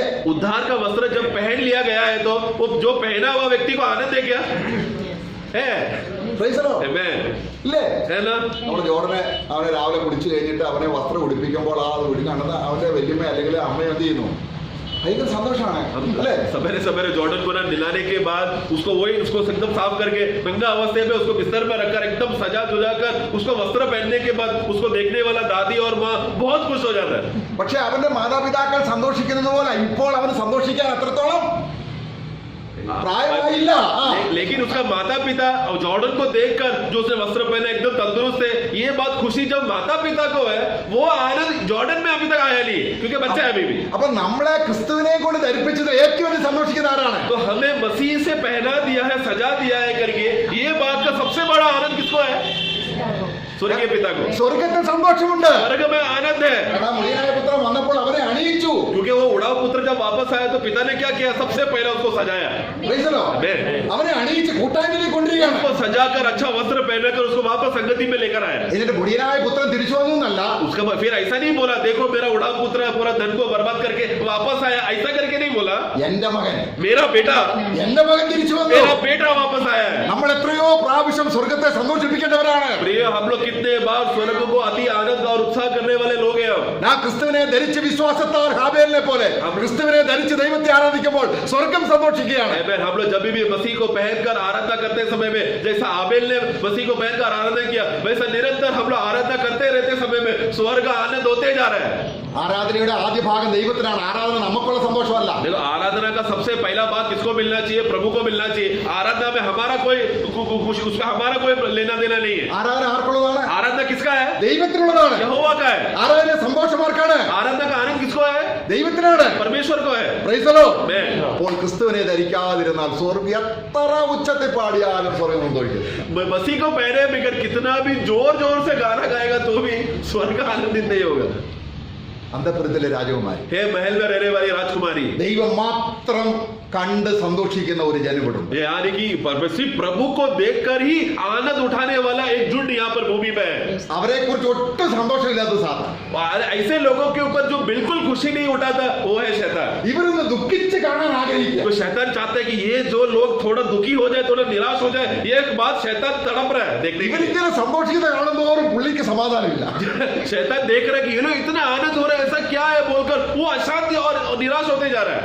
സാത്താൻ സന്തോഷിക്കണമെങ്കിൽ ദൈവമക്കൾ ദുഃഖിക്കണം. शैतान को अगर आनंदित होना है तो परमेश्वर के लोगों को दुखी होना पड़ेगा. നമ്മൾ ഒരു വാക്യമുണ്ട്, മീകാ പ്രവചനം. मीका का पुस्तक में हम वाक्य पढ़ते हैं. അവിടെ ജാതികൾ പറയുകയാണ്, अन्य जाति कहने लगे ഈ ജനം ഒന്ന് പരിഹസിക്കപ്പെട്ടിരുന്നെങ്കിൽ. ये लोग को अगर थोड़ा ठट्टा उड़ाएंगे तो, പക്ഷെ എന്താ മാർഗം? लेकिन उसका ये लोगों का निंदा करने के लिए क्या कारण है? क्या कर सकते हैं हम? തുടങ്ങി നമുക്ക് അതിന്റെ ആ 4-ാം അധ്യായം, മീഖ 4-ാം അധ്യായം, मीका का पुस्तक अध्याय 4 അതിന്റെ 11-ാം വാക്യം. वाक्य 11 में, अब बहुत सी जातियां तेरे विरुद्ध इकट्ठी होकर तेरे विषय में कहेगी, सियोन अपवित्र की जाए और हम अपनी आंखों से उसको निहारे. അപ്പോൾ അതിന്റെ അർത്ഥം എന്താണ്? സിയോൻ അശുദ്ധരായി തീർന്നാൽ अगर सियोन एक बार अशुद्ध हो जाएगा तो എന്ത് സംഭവിക്കും? तो क्या होगा? ഞങ്ങൾ സന്തോഷിക്കാം हम लोग उनको निहार कर हम लोग खुशी मनाएंगे. देखो सियोन अशुद्ध हो गया. എന്ന് പറഞ്ഞാൽ यानी कहने का मतलब, സിയോൻ നഗ്നരായി തീർന്നാൽ, यानी दूसरा अर्थ में कहा जाए तो यदि अगर सियोन नग्न हो गई तो അതിന്റെ അർത്ഥം അവർ ദുഃഖിച്ചിരിക്കുക. तो मतलब क्या है? सियोन के लोग निराश है, दुखी है. എപ്പോഴും നോക്കണം, हम एक बार देखना, നമ്മളിൽ ഏതെങ്കിലും നിലയിലുള്ള ചിന്ത വിചാരങ്ങൾ, അതുകൊണ്ട് ഒന്നിനെ കുറിച്ച് നിങ്ങൾ വിചാരപ്പെടരുതെന്ന് കർത്താവ് പറഞ്ഞതിന്റെ അർത്ഥം എന്താണ്? हम लोग जो भी बात को देखकर कुछ भी बुरा चिंता आते समय में उस चिंता के बारे में सोच कर मनोवेदना में चले जाएगा तो हमारा अवस्था समझना है. इसलिए प्रभु ने कहा कोई भी बात पर निराश नहीं होना, संकोच नहीं करना. നാം ക്രിസ്തുവല്ല, ऐसा संकोच और निराश हो गए तो हम मसीह में ही नहीं है, നാം ആത്മാവിലല്ല, हम आत्मा में नहीं है. പിന്നെ എവിടെയാണ്? हम कहाँ पर आ गए? നാം ലോകത്തിലാണ്, हम संसार हो गए അല്ലെങ്കിൽ ജഡത്തിലാണ്. या फिर शारीरिक हो गए. ആയതുകൊണ്ടാണ് നാം ക്രിസ്തുവിലാണെങ്കിൽ यदि अगर हम मसीह में है तो നമ്മളെ അശുദ്ധരാക്കിയാൽ ദൈവത്തിന്റെ സന്തോഷം നമ്മൾ നഷ്ടപ്പെടുമെന്ന് ആർക്കറിയാം? हम लोग अगर अशुद्ध हो जाएंगे तो परमेश्वर निराश हो जाएगा करके ये बात कौन जानता है? എന്തുകൊണ്ടാണ് അശുദ്ധരാകുന്നത്? ये हम लोग इस रीति से जल्दी व्याकुल हो जाते हैं? കാരണം നമ്മള് കർത്താവായ യേശുവിനെ ധരിക്കുക. നമ്മൾ വെള്ളത്തിൽ മുങ്ങുമ്പോൾ എന്താ കാണുന്നത്? हम लोग जब पानी में डूब जाते, डुबकी लेते तो क्या होता है? വെള്ളത്തിനോടല്ല നമ്മൾ അഭിഷുദ്ധരാകുന്നത്. हम लोग पानी के द्वारा नहीं हम लोग पवित्र हो रहे हैं. നമ്മൾ വെള്ളത്തിൽ മുങ്ങുമ്പോൾ നമ്മുടെ മുകളിലും നമ്മുടെ താഴെയും ഇരുവശങ്ങളിലെല്ലാം വെള്ളം ധരിച്ചിരിക്കുകയാണ്. നമ്മൾ എവിടെ നോക്കിയാലും വെള്ളം. हम लोग पानी में जब डुबकी लेते समय में क्या होता है? उस डूबने की वजह से क्या हो गया? मेरे सर के ऊपर भी पानी है, मेरे पैर के नीचे भी पानी है, मेरे शरीर के आजू बाजू चारों तरफ पानी ही पानी है. मतलब एक अर्थ से कहा जाए तो मैं पानी को पहन लिया हूं, पानी में मैं डब चुका हूं. ഇതാണ് ആത്മസാനം. यही तो आत्मा का बपतिस्मा कहते हैं. ആത്മാവിൽ നമ്മൾ മുങ്ങിക്കഴിഞ്ഞാൽ എവിടെ നോക്കിയാലും ക്രിസ്തുവിനെ കാണാം. आत्मा में यदि अगर हम डूब जाएंगे तो किधर भी देखो चारों तरफ मसीह ही मसीह है. ക്രിസ്തു ഇല്ലാത്തൊരു സ്ഥലം അവരില്ല. क्योंकि आत्मा वो व्यक्ति को मसीह के अलावा और कोई जगह ही नहीं है अभी, क्योंकि हम आत्मा में पूरा डूब चुका है. നമ്മൾ ജഡത്തിൽ മുങ്ങിയാലോ? लेकिन यदि अगर हम शारीरिक बातों में डूब गए तो ക്രിസ്തു ഇല്ല. मसीह नहीं है. നോക്കുന്നിടത്തെല്ലാം ലോകമാണ്. चारों तरफ उधर इधर देखो संसार ही दिख रहा है उसको. അപ്പോൾ നമ്മൾ അവിശ്വാസ നിമിത്തം, तो अविश्वास की वजह से നമ്മുടെ വിശ്വാസത്തിന്റേതായ ആ യഥാർത്ഥ അനുഭവത്തിൽ നിന്ന് നമ്മൾ വേർപെടുമ്പോൾ, मतलब हमने जो विश्वास जो अनुभव हमने रखा था उसका वो सच्चाई से जब हम अलग हो जाते हैं, ദൈവം നമ്മളെ ആക്കി വെച്ച സ്ഥാനത്ത് നിന്ന് അവിശ്വാസത്താൽ നമ്മൾ പുറകോട്ട് പോകുന്നു. परमेश्वर ने हमें जिस स्थान पे हमें सुरक्षित रखा वो स्थान से हम लोग हटकर बाहर निकलकर हम लोग पीछे हो जाते हैं. എന്റെ നീതിമാൻ വിശ്വാസത്താൽ ജീവിക്കും. मेरा धर्मी जन विश्वास के साथ जिएगा. എന്താണത്? उसका अर्थ क्या है? ഞാൻ നീതിയെ ധരിച്ചിരിക്കുന്നു, എന്നെ ക്രിസ്തുവിന്റെ ഉള്ളിലാക്കിയിരിക്കുന്നു, ഞാൻ എപ്പോഴും ക്രിസ്തുവിലാണ് എന്നുള്ള വിശ്വാസമാണ് വിശ്വാസത്താൽ നീതിമാൻ ജീവിക്കും എന്നുള്ളൊരു അർത്ഥം. मतलब क्या है? एक धर्मी जन एक विश्वासी धर्मी जन विश्वास के साथ जिएगा. मतलब क्या? वो क्या विश्वास कर रहा है कि मैं धर्म के अंदर हूँ, प्रभु यीशु मसीह के अंदर हूँ, परमेश्वर ने मुझे मसीह में मुझे सुरक्षित रखा है, उसमें ढककर छुपा के रखा है. ये बात को विश्वास करते करते धर्मी जन जीता है. നമ്മൾ എവിടെയാണ്? हम कहाँ पर है? ക്രിസ്തുവിലാണ്. मसीह में है. എന്തുകൊണ്ടാണ് നമുക്ക് ദുഃഖം? क्यों हमको दुख होता है फिर? എന്തുകൊണ്ടാണ് കർത്താവ് വരുന്ന പ്രത്യാശയില്ലാത്തത്? हम लोग क्यों प्रभु आने वाला है करके बोलेगा तो हमको आशा नहीं है? ഉടുപ്പില്ലാത്തവരായിരിക്കുമ്പോൾ, कि हमें वस्त्र नहीं है इसके लिए. 24 അവേഴ്സും പൗലോസിനുള്ള സന്തോഷം എന്താണ്? 24 घंटे पौलुस आनंद रहने का कारण क्या था? ഞാൻ നഗ്നനല്ല, मैं नंगा नहीं हूँ, ഞാൻ ഉടുപ്പുള്ളവനാണ്. मैं वस्त्र पहना हुआ हूँ. ആ ഉടുപ്പിന് മുകളിൽ उस वस्त्र के ऊपर എന്ന് പറഞ്ഞാൽ मतलब ക്രിസ്തു എന്നെ ധരിപ്പിച്ചിരുന്ന നീതിക്ക് മുകളിൽ मतलब मसीह ने जो मुझे धार्मिकता का वस्त्र पहनाया है उसके ऊपर എത്രത്തോളം ഞാൻ ക്രിസ്തുവിലായിരിക്കുന്നു എന്ന ബോധ്യത്തിനനുസരിച്ചാണ് ദൈവം നമുക്ക് തരാൻ പോകുന്ന തേജസ് तो ഇരിക്കുന്നത്. जितना मैं मसीह को पहना हुआ अवस्थे में जब मैं उसमें ढका रहता हूँ, छुपा रहता हूँ, उसके हिसाब से परमेश्वर मुझे महिमा देगा. കാരണം ക്രിസ്തു വിശ്വസ്തനാണ്. क्योंकि प्रभु यीशु मसीह विश्वास योग्य है. നമ്മൾ പാപികളായിരുന്നപ്പോൾ തന്നെ നമുക്ക് വേണ്ടി ചിന്തിച്ച് ഭാരപ്പെട്ടവനാണ്. वो हम जब पापी ही थे तभी हमारे बारे में वो हमारे बारे में सोचकर चलो आके मैं मरता हूँ, उद्धार देता हूँ, तभी से वो हमारे बारे में सोच रहा था. പഴയ നിയമത്തിൽ ബലഹീനനായ ഒരു മഹാപുരോഹിതനെ ദൈവം നിർത്തുമ്പോൾ, पुराने नियम में एक कमजोर महायाजक को जब परमेश्वर रखता है, മഹാപുരോഹിതൻ ധരിക്കുന്ന വസ്ത്രം लेकिन महायाजक भले ही कमजोर हो, लेकिन जब वो वस्त्र पहन लेता है, याजकीय वस्त्र, അവന്റെ ചുമൽ കണ്ടത്തിൽ ഇവിടെ ചുമൽ കണ്ടത്തിലായിരിക്കുന്ന എന്ത് കാണാം? രത്നക്കല്ലുകൾ പതിപ്പിക്കണം. उसका 2 രത്നക്കല്ലുകൾ. उसका सीने में हम देखते हैं, उसका जो शोल्डर उसके छाती के उसके ऊपर वहां पर वो बहुमूल्य रत्न रखा जाता है. ഒരു രത്നത്തിൽ 6 ഗോത്രത്തിന്റെ പേരുണ്ടായിരിക്കണം. उसमें एक बाजू में एक गहने के अंदर 4 छोटे छोटे बहुमूल्य रत्न अंदर रखा जाता है, जो 6 ചുമൽ കണ്ടത്തില്ല, ഷോൾഡർ. उसके शोल्डर्स में 2 बड़े बड़े पत्थर है, बहुमूल्य रत्न है. അതിൽ ഒന്നിൽ 6 ഗോത്രം, उसमें एक के अंदर 6 गोत्र का नाम, മറ്റേ ചുമൽ കണ്ടത്തിൽ 6 ഗോത്രം. और दूसरे कंधे में 6 गोत्र का नाम. താൻ ദൈവസന്നിധിയിൽ നിൽക്കുമ്പോൾ, और ये महायाजक जब परमेश्वर की उपस्थिति में खड़ा रहता है, ദൈവസന്നിധിയിൽ എന്ത് ശുശ്രൂഷ ചെയ്താലും ഈ ചുമൽ കണ്ടത്തിലെ ഗോത്രത്തെ വഹിച്ചുകൊണ്ടാണ് അവൻ നിൽക്കുന്നത്. तो वो जब प्रभु की उपस्थिति में जो भी सेवा करेगा, जो भी कार्य करेगा, वो यहाँ पर जो गोत्र को लेते हुए खड़ा है, उन लोगों के लिए वो कर रहा है. മഹാപുരം നിൽക്കുമ്പോൾ ദൈവം ആരെയാണ് കാണുന്നത്? महायाजक जब देखते समय में किसको देखता है? ഈ 12 ഗോത്രത്തെയാണ് ദൈവം കാണുന്നത്. ये 12 गोत्र जो वस्त्र पहने हैं, उसमें जो 12 गोत्र है उनको देख रहा है, അവരെ വഹിച്ചുകൊണ്ട് നിൽക്കുകയാണ്. क्योंकि उसको लेते हुए महायाजक खड़ा है. നോക്കുക, ഇത് പുറത്തു നിൽക്കുന്ന ജനം അറിയണം. तो ये बात जो बाहर इंतजार करने वाले लोग को याद रखना है. ഞങ്ങളുടെ മഹാപുരം എന്ത് ചെയ്യുന്നു? हमारा महायाजक अंदर क्या कर रहा है? ഞങ്ങളെ ദൈവസന്നിധിയിൽ ഓർക്കുകയാണ്. हमें हमारे विषय में महायाजक परमेश्वर की उपस्थिति में हमारा याद कर रहा है, हमें स्मरण कर रहा है. അത് മാത്രമല്ല, केवल उतना ही नहीं, ഇവിടെ മാത്രമല്ല, सिर्फ इधर सीने कंधे पर ही नहीं, അവന്റെ ഹൃദയത്തിലും വെക്കണം. उसका हृदय में भी रखना है. അത് 12 കല്ല് ഒരുമിച്ച്. यानी कि वो 12 पत्थर साथ में. നമുക്കതിന്റെ നമ്മളത് വിശദീകരിക്കാൻ സമയമില്ല. സമയമില്ല. उसको बात का वर्णन करने के लिए समय नहीं है. നമ്മള് പുറപ്പാട് പുസ്തകം 28 അധ്യായം വായിക്കുമ്പോൾ അതിലുണ്ട്. हम लोग निर्गमन का पुस्तक 28वां अध्याय पढ़ेंगे तो उसमें पूरा लिखा है. അവിടെ ഒരു വാക്യം നമുക്ക് ഇവിടെ വായിക്കാം. उसमें से चाहिए तो एक वाक्य हम पढ़ लेंगे. ഈ മഹാപുരോഹിതന്റെ ഉത്തരവാദിത്തങ്ങൾ പഴയ നിയമത്തിൽ പറഞ്ഞിരിക്കുന്നത് എത്രത്തോളം ക്രിസ്തുവിൽ നിവർത്തിയിരിക്കുന്നു എന്ന് നമ്മൾ ആത്മാവിൽ കാണുമ്പോൾ പ്രിയമുള്ളവരെ ഈ ക്രിസ്തുവിനെ വിട്ടുപോകാൻ തോന്നില്ല. ये महायाजक को जो दिया हुआ जिम्मेदारी को जब आप पढ़ते समय में ये जिम्मेदारियों को प्रभु यीशु मसीह ने कितना अच्छे रीति शुद्ध रीति से पूरा किया है करके जब हम बात को समझ में आएगा तो हमारा श्रेष्ठ महायाजक प्रभु यीशु मसीह को छोड़कर जाने का हमें मन नहीं होएगा. നമ്മള് 28 അധ്യായം 28वां अध्याय निर्गमन एक्सोडस चैप्टर 28 അതിന്റെ 28ന്റെ 21 വാക്യം. उसका 21वां वाक्य. और इस्राएल के पुत्रों के जितने नाम हैं उतने मनी हो, अर्थात उसके नामों की गिनती के अनुसार 12 नाम खुदे. ഓക്കെ, അത് ചുമൽഖണ്ഡത്തിൽ वहिക്കേണ്ട കാര്യമാണ്. वो वहाँ सीने पे रखने वाला बातें है. वो നമ്മളത് വായിച്ചാൽ എല്ലാം നമുക്കത് കാണാൻ हम കഴിയും. लोग ऊपर से नीचे पढ़ते समय में वो पूरा बात हमको देखने मिलेगा. നമ്മൾ 15 से पढ़ेंगे 29 വാക്യം. लेकिन 29 अभी पढ़ेंगे.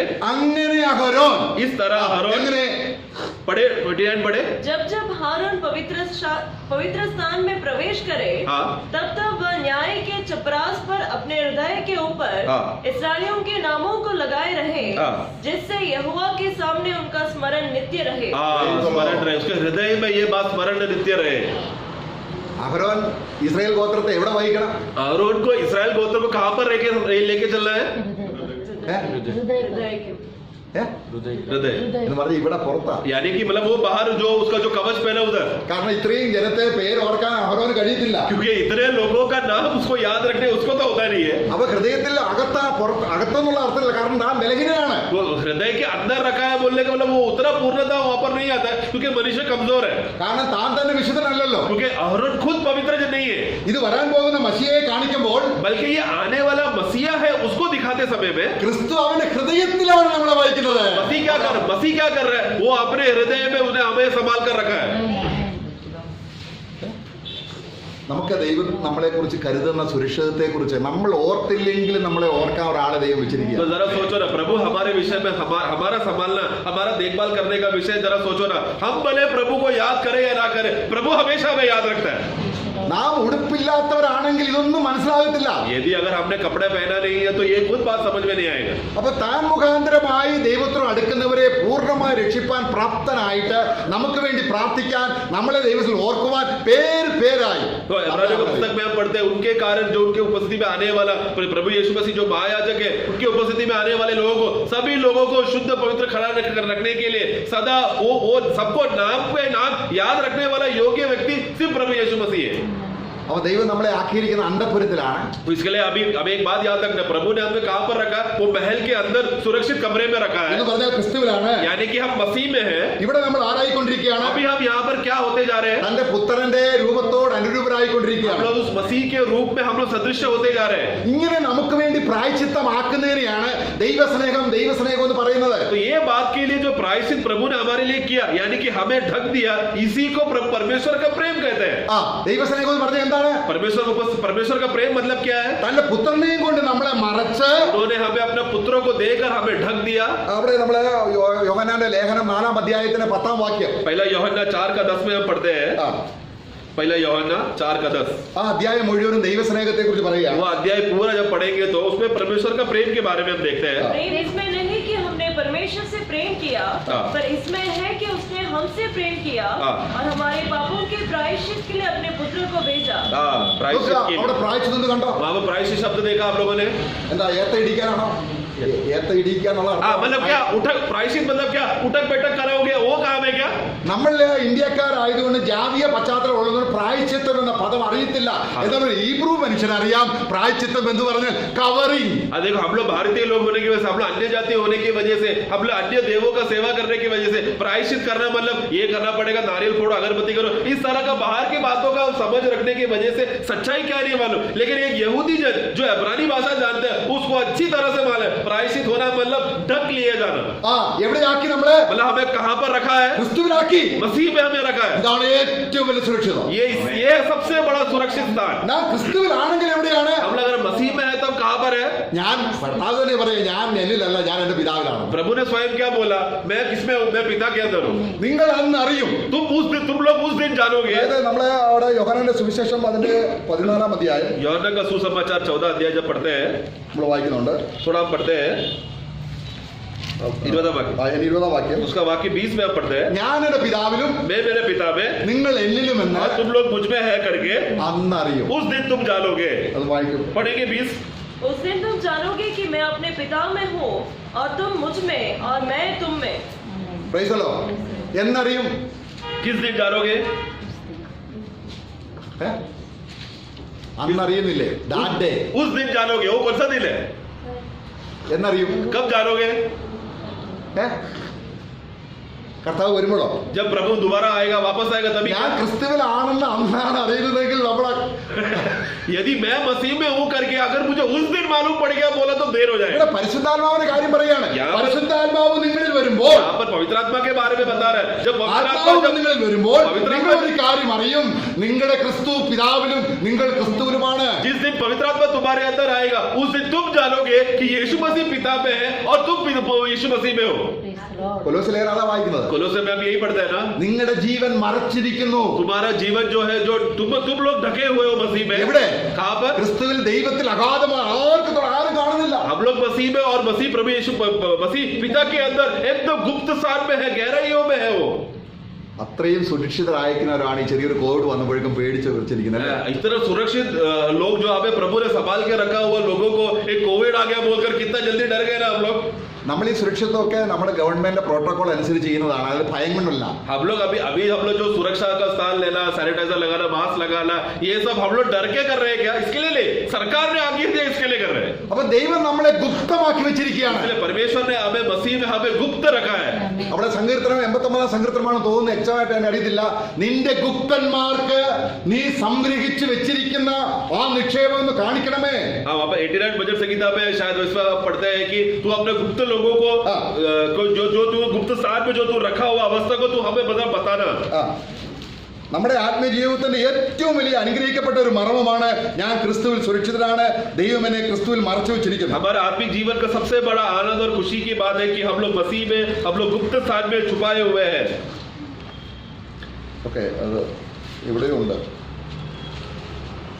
നിന്റെ ഗുപ്തന്മാർക്ക് ഓക്കെ 83-ാം അധ്യായം 83 बजट संहिता में 83-ന്റെ 3-ാം വാക്യം. वाक्य 3 पढ़ेंगे. वे चतुराई से तेरी प्रजा की हानि की सम्मति करते और तेरे रक्षित लोगों के विरुद्ध युक्तियां हाँ, तेरे रक्षित लोग यानी कि एक सुरक्षित स्थान जो छुपे हुए स्थान में है, एकदम रहस्य स्थान में हो. ഈ വാക്യം അല്ല, നിന്റെ ഗുപ്തന്മാർക്ക് വേണ്ടി നീ സംഗ്രഹിച്ചു വെച്ചിരിക്കുന്നത് എന്നുള്ളൊരു വാക്യമുണ്ട്. तो तेरे गुप्त लोगों के लिए तूने एक संभाले रखा हुआ एक स्थान, ऐसा भी करके एक वाक्य है. എന്താണ് ഈ ഗുപ്തൻ എന്ന് പറയുന്നത്? ये गुप्त स्थान मतलब क्या है? ഞാൻ ലോകത്തിൽ അറിയപ്പെടാത്തവരെന്നുള്ള അർത്ഥത്തിലല്ല. हम लोग संसार में जाना जाए ऐसा नहीं, നമ്മളെ ക്രിസ്തുവിൽ ദൈവം സുരക്ഷിതമായി വെച്ചിരിക്കുകയാണ്. हमने प्रभु मसीह में हमें सुरक्षित स्थान में रखा है. അതിനെയാണ് ഉടുപ്പുള്ളവരായിരിക്കുക എന്നർത്ഥം. 27 ध्यान जा रहा हूँ. Psalms 27:5. 27. In the time of trouble he shall hide me in his pavilion, in the secret place of the tabernacle. 27. Verse 5. He shall hide me, he shall set me high upon the rock. യഹോവയുടെ ഗുപ്തന്മാർക്ക് വേണ്ടി ദൈവം സംരക്ഷിച്ചു വെച്ചിരിക്കുന്നു. यानी कि वाक्य इस तरह है कि यहोवा के गुप्त लोगों के लिए यहोवा ने संभाल के रखा है. ഓക്കെ, നമുക്ക് പിന്നീട് അത് കണ്ടുപിടിക്കാം. हम लोग बाद में ढूंढ लेंगे. അപ്പോൾ ഒരു സഭ എവിടെയാണ്? मतलब कलीसिया कहाँ पर है? ലോകത്തിലാണോ? संसार में है क्या? ഈ മീറ്റിംഗ് ഹാളിലാണോ? ये मीटिंग हॉल में है क्या? ये हॉल में है क्या? നാസിക്കിലാണോ? नासिक में है क्या? എവിടെയാണ് സഭ? कलीसिया कहाँ पर है? എവിടെയാണ്? कलीसिया ക്രിസ്തുവിൽ. मसीह में है. അതിനാണ് അദൃശ്യ സഭ. वो है अदृश्य कलीसिया Hello, जो संसार देख नहीं सकता. നമ്മളെ സ്ഥാനീയമായി ക്രിസ്തുവിൽ ദൈവം മറച്ചു വെച്ചതിന്റെ യാഥാർത്ഥ്യത്തിൽ നമ്മൾ ഈ ഭൂമിയിൽ നടക്കുകയാണ്. हम लोग को स्थानीय रूप में हम लोग अदृश्य जगह पर हम लोग छुपाए हुए हैं, उसका बोध्य में हम लोग इस दुनिया में हम लोग चल रहे हैं. നാം സ്വർഗത്തിൽ പിതാവിന് വലത്തുഭാഗത്തിരിക്കുന്ന ക്രിസ്തുവിൽ നമ്മൾ ഇരുത്തപ്പെട്ടിരിക്കുന്നു. हम लोग वचन में हम पढ़ते हैं ना कि हमें स्वर्गीय स्थानों में पिता के दाहिने ओर जहाँ पर प्रभु यीशु मसीह विराजमान है, उस मसीह में हम लोग हैं. ആ ഇരുത്തപ്പെടലിനെയാണ് ഇരിക്കുക അല്ലെങ്കിൽ ക്രിസ്തുവിന്റെ ഉള്ളിലാണെന്ന് പറയുന്നത്. वो वहां पर बिठाया गया है करके उस बात को हम देखते हैं कि हम मसीह में सुरक्षित है, हम मसीह में है कहते हैं। ക്രിസ്തു എപ്പോഴും നമ്മളെ കുറിച്ച് ചിന്തിക്കുന്നു. मसीह हमेशा हमारे बारे में ही सोचता है നാം ക്രിസ്തുവിന്റെ ഉള്ളിലാണ്. क्योंकि हम मसीह के अंदर है। നമ്മളോ हम लोग कहाँ पर है?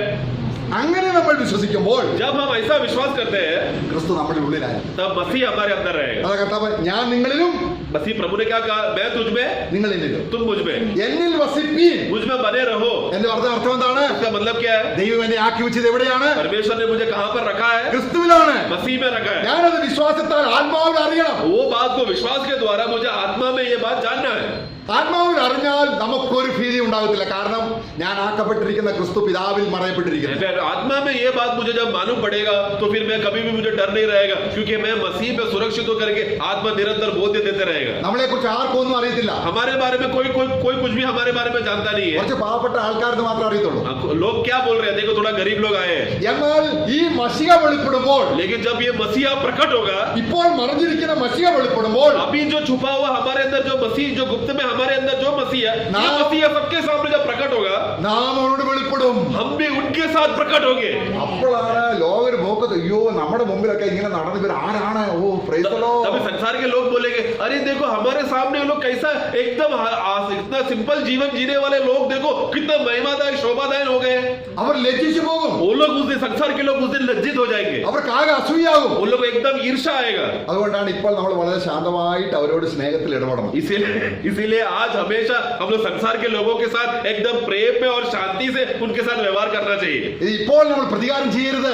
आज हम लोग लोगों, संसार के लोगों के साथ बदला के भावना कभी नहीं रखना, ആ തേജസ്സിൽ വെളിപ്പെടുമ്പോൾ क्योंकि जब हम महिमा में प्रकट होंगे, ദൈവം അവരെ തീക്കനൽ കുലിക്കുവരണമേ. परमेश्वर उनके ऊपर आग का पत्थर बरसाएगा। കാരണം കർത്താവ് തേജസ്സിന്റെ ദൂതന്മാരും അഗ്നിജ്വാലയിൽ പ്രത്യക്ഷപ്പെടുമ്പോൾ क्योंकि प्रभु जो परमेश्वर, जो प्रभु यीशु मसीह जब महिमादायक आएगा और स्वर्गदूतों को जब वो भेजेगा, നമ്മളെ പീഡിപ്പിച്ചവർക്ക് പീഡയും हमें ऊपर सताने वाले लोगों को सताएंगे, നമുക്ക് രക്ഷയും ഒഴുകുന്ന ദൈവത്തിന്റെ നീതിയല്ലോ. और हमें उद्धार दिया हुआ परमेश्वर की उपस्थिति में हमें धार्मिकता है। Praise the lord. आमेन।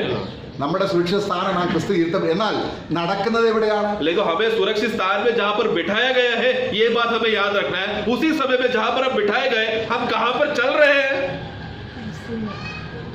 ദുഷ്ടന്റെ ഈ ലോകത്തിൽ. हम लोग इस दुष्ट भरा हुआ संसार में चल रहे हैं, പക്ഷെ വെറുതെ ഇങ്ങനെ നടക്കാൻ പറഞ്ഞിട്ടില്ല. लेकिन ऐसे ही एकदम खुला अवस्था में चलना है ऐसा नहीं बोला है। നീതി എന്ന കവചം ധരിച്ചും तू बस जो धार्मिकता का ढाल लिए हुए तुम्हें चलना है। എന്നാ നീതി അതാണ് ഏദൻ തോട്ടത്തിൽ ദൈവം അവനെ ഉടുപ്പിച്ച് നീതി എന്ന കവചം അവനെ ഉടുപ്പിച്ചു. यही तो बात परमेश्वर ने आदम और हव्वा को उसको जो वस्त्र पहनाया, मतलब क्या? धार्मिकता का ढाल उसको दिया। എന്ന് പറഞ്ഞാൽ നഗ്നനായി നടക്കരുത്. मतलब क्या? तू नंगा नहीं चलना भूमि में। നഗ്നനായി നടന്നാൽ സാത്താൻ പിടിക്കും. अगर तू नग्नपन में अगर तू चलेगा तो शैतान तुझे पकड़ेगा। എന്നാൽ ക്രിസ്തുവിനെ ധരിച്ച് നടന്നാൽ സാത്താൻ ഓടിപ്പോകും. लेकिन अगर तूने मसीह को पहनकर यदि चल रहा है तो शैतान डर के भाग जाएगा।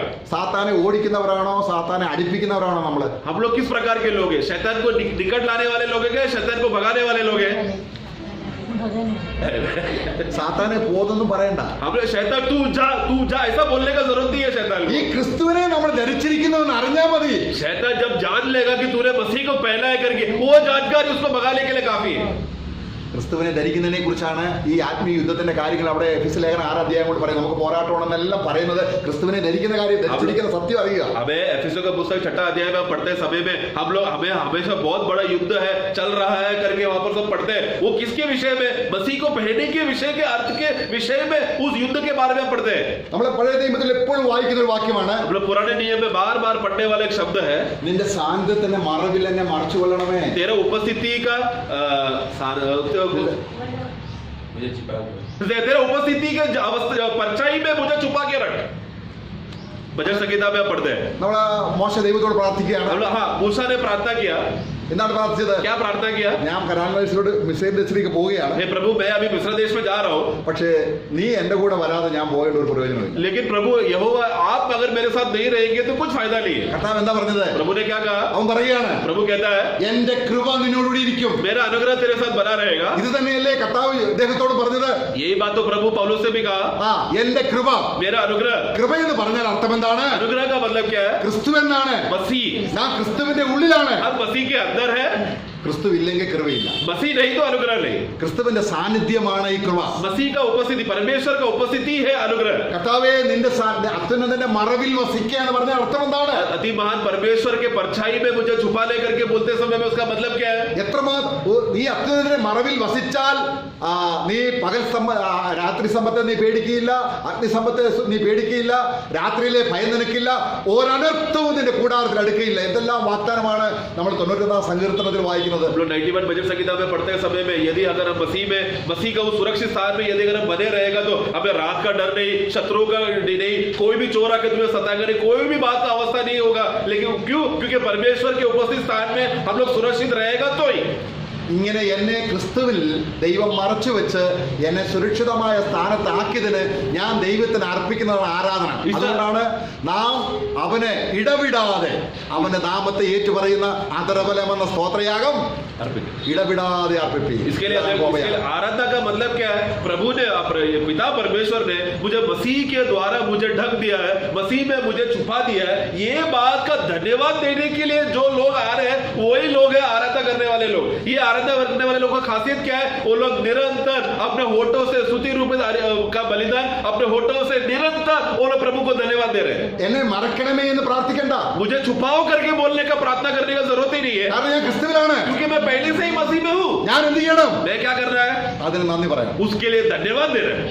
ഇത് തിരഞ്ഞെടുക്കപ്പെട്ടവർക്ക് മാത്രമാണ് ഈ അനുഗ്രഹമുള്ളത്. ये सिर्फ चुने हुए लोगों के लिए ही ये अवस्था है. അതുകൊണ്ട് നമ്മൾ 13 അധ്യായം എബ്രായ ലേഖനം 13 തീയതി വായിക്കുകയാണ്. इब्रानियों का पुस्तक 13 अध्याय में जब हम पढ़ते हैं, അവൻ നഗരവാതിലിന് പുറത്തു വെച്ച് നമുക്ക് വേണ്ടി കഷ്ടം അനുഭവിച്ച് അവന്റെ ഉള്ളിൽ നമ്മളെ ആക്കിയത് കൊണ്ട്, वो फाटक के बाहर जाकर हमारे लिए कष्ट सहकर हमें मसीह के अंदर रखने के बाद, അതുകൊണ്ട് इसीलिए അവൻ മുഖാന്തരം उनके द्वारा നാം ദൈവത്തിന് हम परमेश्वर के लिए അവന്റെ നാമത്തെ ഏറ്റുപറയുന്ന उनका नाम को अंगीकार करने वाला, वाक्य അധരബലമെന്ന സ്തോത്രയാഗം स्तुति रूप अर्पण करने वाला धन्यवाद का होठों से ഇടവിടാതെ അർപ്പിക്കുക. निरंतर करते रहना है. ഇതാണ് ഹോമയാഗം. ये है होम बलि. എന്താണ് ഹോമയാഗത്തിന്റെ അർത്ഥം? होम बलि का अर्थ क्या है? നിരന്തരം അവിടെ തീ കത്തിക്കൊണ്ടിരിക്കണം. होम बलि का वेदी का खासियत क्या है? होम बलि करना है तो निरंतर वो वेदी का आग जलते रहना चाहिए, दिन हो या रात. നമുക്ക് ലേവ്യ പുസ്തകം 6:13 വാക്യത്തിൽ വായിക്കുമ്പോൾ, लेवी का पुस्तक 6:13 जब हम पढ़ते हैं, ഒരു ദൈവവൈദ്യൻ സ്വീകരിക്കപ്പെട്ടിരിക്കുന്നു എന്നതിന്റെ അടയാളമാണ്. एक परमेश्वर का जन स्वीकारा जा चुका है, उसका एक चिन्ह है. അത് ദൈവത്തിൽ സ്വർഗ്ഗത്തിൽ നിന്ന് ഇറങ്ങി വന്ന തീയാണ്. और ये आग का खासियत क्या है? ये स्वर्ग से आया हुआ आग है. ലേവ്യ പുസ്തകം 6:13 വാക്യം, 6:13, वेदी पर आग लगातार जलती रहे, वह कभी बुझने ना पाए. അതിന്റെ അർത്ഥം എന്താണ്? उसका अर्थ क्या है? അത് ദൈവസന്നിധിയിൽ ക്രിസ്തു സ്വീകരിക്കപ്പെട്ടതിന്റെ അടയാളമാണ്. वो परमेश्वर की उपस्थिति में मसीह स्वीकारा जा चुका है, उसका चिन्ह है वो आग. അപ്പോൾ ഈ ക്രിസ്തുവിൽ ഞാനുണ്ടെങ്കിൽ, तो अगर ये मसीह में यदि मैं भी हूं तो ഞാൻ അധരഫലം നമുക്കല്ലാതെ കൊടുക്കാൻ ഒന്നുമില്ല. हम अपने होठों से धन्यवाद का स्तुति रूप अर्पण का बलिदान हम निरंतर चढ़ाते जा रहे हैं. इसके अलावा और कुछ भी नहीं है हमारे पास अर्पण भेंट करने के लिए. നാം പുരോഹിതന്മാരെന്ന രീതിയിൽ അർപ്പിക്കാൻ നമുക്കും എന്തെങ്കിലും വേണം. हम लोग याजक होने की वजह से हमें भी अर्पण करने के लिए, परमेश्वर को भेंट करने के लिए कुछ भी हमारे पास होना चाहिए. എന്താണ് നമ്മൾ അർപ്പിക്കുന്നത്? हम क्या चढ़ाते हैं? ഈ ക്രിസ്തുവിൽ ആക്കിയതിന് നന്ദി. देगा नहीं. ഉടുപ്പ് കിട്ടാൻ വേണ്ടി സ്തോത്രം പറഞ്ഞാലും ശരിയാകത്തില്ല. और मुझे वस्त्र दे दो प्रभु, धन्यवाद स्तुति ऐसा बोलकर भी प्रभु वस्त्र नहीं देगा. ഉടുപ്പ് തന്നതിന് സ്തോത്രം. बल्कि हमारा स्तुति किस बात में? प्रभु आपने मुझे वस्त्र दिया है, उसके लिए धन्यवाद. എപ്പോഴെല്ലാം പറയണം? कभी कभी बोलना है, निरंतर बोलते रहना है. ഇത് നിർത്താനാണ് സാത്താൻ എപ്പോഴും ആഗ്രഹിക്കുന്നത്. ये बात को बंद करने के लिए शैतान चाहता है. നമ്മൾ ദാനിയേലിന്റെ പുസ്തകത്തിൽ വായിക്കുന്നുണ്ട്. हम लोग दानियेल का पुस्तक में पढ़ते हैं, അവൻ ആലയത്തിൽ കടന്നാൽ ആദ്യം ചെയ്യുന്ന നിരന്തര ഹോമയാഗം वो हम देखते हैं कि उसका 9वां अध्याय में जब जो मसीह विरोधी जब आएगा वो पहला क्या करेगा? मंदिर के अंदर जाकर प्रतिदिन निरंतर चढ़ाने वाला जो बलिया है उसको बंद कर देगा. വിശ്വാസിയും ദൈവവും തമ്മിലുള്ള കമ്മ്യൂണിക്കേഷൻ കട്ടായി. मतलब विश्वासी और परमेश्वर के साथ का जो संगति का जो मेल कारण है उसी को बंद कर देगा. ആലയത്തിൽ ആരുണ്ട്? मंदिर में कौन है? സാത്താൻ. शैतान रहेगा. ആത്മാവാണെങ്കിൽ, लेकिन आत्मा क्या करेगा? അവിടെ ദീപം കത്തും. आत्मा अगर यदि रहेगा तो जलते रहेगा. അവിടെ എപ്പോഴും ആരാധനയുണ്ട്. वहां पर हमेशा आराधना रहेगा. उस व्यक्ति के अंदर, विश्वासी के अंदर हमेशा स्तुति उसका होठों में रहेगा यदि आत्मा उसके अंदर है तो. പ്രിയമുള്ളവരെ, നമ്മൾ രാജകീയ പുരോഹിത വർഗ്ഗമാണ്. हे प्रियो, हम लोग राजकीय याजक के झुंड है. हम നമുക്ക് പൗലോസ് പറഞ്ഞതുപോലെ പറയാൻ ദൈവം സഹായിക്കട്ടെ. पौलुस ने जिस रीति से गवाही दिया ऐसा हम भी गवाही दे, ഞാൻ നഗ്നനല്ല, मैं नंगा नहीं हूँ, ദൈവത്തിന്റെ കൃപയാണ്, परमेश्वर का अनुग्रह से ഞാൻ ഉടുപ്പുള്ളവനാണ്. मैं वस्त्र पहना हुआ ആ हूँ, ഉടുപ്പ് മറ്റൊന്നുമല്ല, वो वस्त्र और कुछ नहीं, ദൈവത്തിന്റെ നീതിയായ തന്റെ പുത്രൻ തന്നെ. परमेश्वर का धार्मिकता का जो धार्मिक पुत्र है प्रभु यीशु मसीह. എന്നെ ദൈവം ക്രിസ്തുവിലാക്കിയ എത്ര സ്തോത്രം പറഞ്ഞാൽ अगर परमेश्वर ने मुझे मसीह में रखा है करके ये बात का कितना भी धन्यवाद देगा वो कम है. അതാണ് നമ്മള് ഉത്തമഗീതത്തിൽ പറയുന്ന ആ ജ്വലനം, ദൈവത്തിന്റെ ഡിവൈൻ ആയിരിക്കുന്ന ഒരു ജ്വലനം എന്റെ ഹൃദയത്തിൽ നിന്ന് സ്തോത്രമായിട്ട് ഉയരുകയാണ്. बोले श्रेष्ठ गीत में हम लोग पढ़ते समय में हम देखते हैं कि परमेश्वर का वो जो जलन का मन का वो स्वभाव हमारे अंदर निरंतर जलते रहना है. അത് നമ്മള് മലയാളം ട്രാൻസ്ലേഷനിൽ അല്പം തെറ്റായിട്ടാണ് വ്യാഖ്യാനം, എനിക്ക് ഹിന്ദിയിൽ അങ്ങനെ ആണോന്ന് അറിയത്തില്ല. श्रेष्ठ गीत में उसका जो वो वाक्य को थोड़ा अलग गलत रीति बताया है. അതായത് उसको यदि हम 8-ാം അധ്യായത്തിന്റെ 6-ാം വാക്യം 8 का 6 में हम पढ़ते हैं, അവിടെ ഇങ്ങനെയാണ് വായിക്കുന്നത്, പത്നീവൃത ശങ്ക അങ്ങനല്ല. jealousy या scroll as shield അതാണോ in the flames of पढ़ना. और ईर्ष्या ഈർഷ്യ എന്നുള്ളത് തെറ്റാണ്. ईर्षा एक्चुअली गलत शब्द है. ജലസ് എന്ന് പറഞ്ഞാൽ ദൈവത്തിന് വേണ്ടിയുള്ള തീവ്രത, സ്നേഹം. मतलब तीव्रता का मन, तीव्रता का ईर्षा यानी कि पति के विषय में या पति के विषय में जो प्रेम का विषय में वो अपने वो जलन मन का विषय में. ഇവിടെ വരേണ്ട പദം ഏതാണെന്ന് അറിയാമോ? यहाँ पर जो शब्द आना चाहिए वो क्या आना चाहिए? നമ്മളെ സങ്കീർത്തനം 69-ന്റെ 9-ാം വാക്യത്തിൽ പറയുന്ന പദമാണ് ഇവിടെ ഈർഷ്യ എന്ന സ്ഥാനത്ത് വരേണ്ടത്. भजन संगीता 69 का 9 में जो शब्द वहां पर जो आता है എരിവ്, जलन जलन നിന്റെ ആലയത്തെ കുറിച്ചുള്ള എരിവെന്നെ തിന്നു കളയുന്നു. पढ़ेंगे. क्योंकि मैं तेरे भवन के धूल में जलते जलते भस्म हाँ, धुन में यानी कि तेरा आत्मा का वो तेरा मंदिर का जो जलन, मतलब तेरे मंदिर के लिए मुझे जो सेवा करने का जो उत्तेजना मन है उसमें मैं जलते जा रहा हूँ, वही शब्द इधर आना चाहिए श्रेष्ठ गीत में. അത് പാതാളം പോലെ കടുപ്പമുള്ള എന്ന് പറഞ്ഞ അർത്ഥം ഒരാൾ മരിച്ചുപോയി. तो वो आगे पढ़ना. जलन मन क्या है? वो कब्र श्रेष्ठ के समान किसके निर्दयी कैसा है?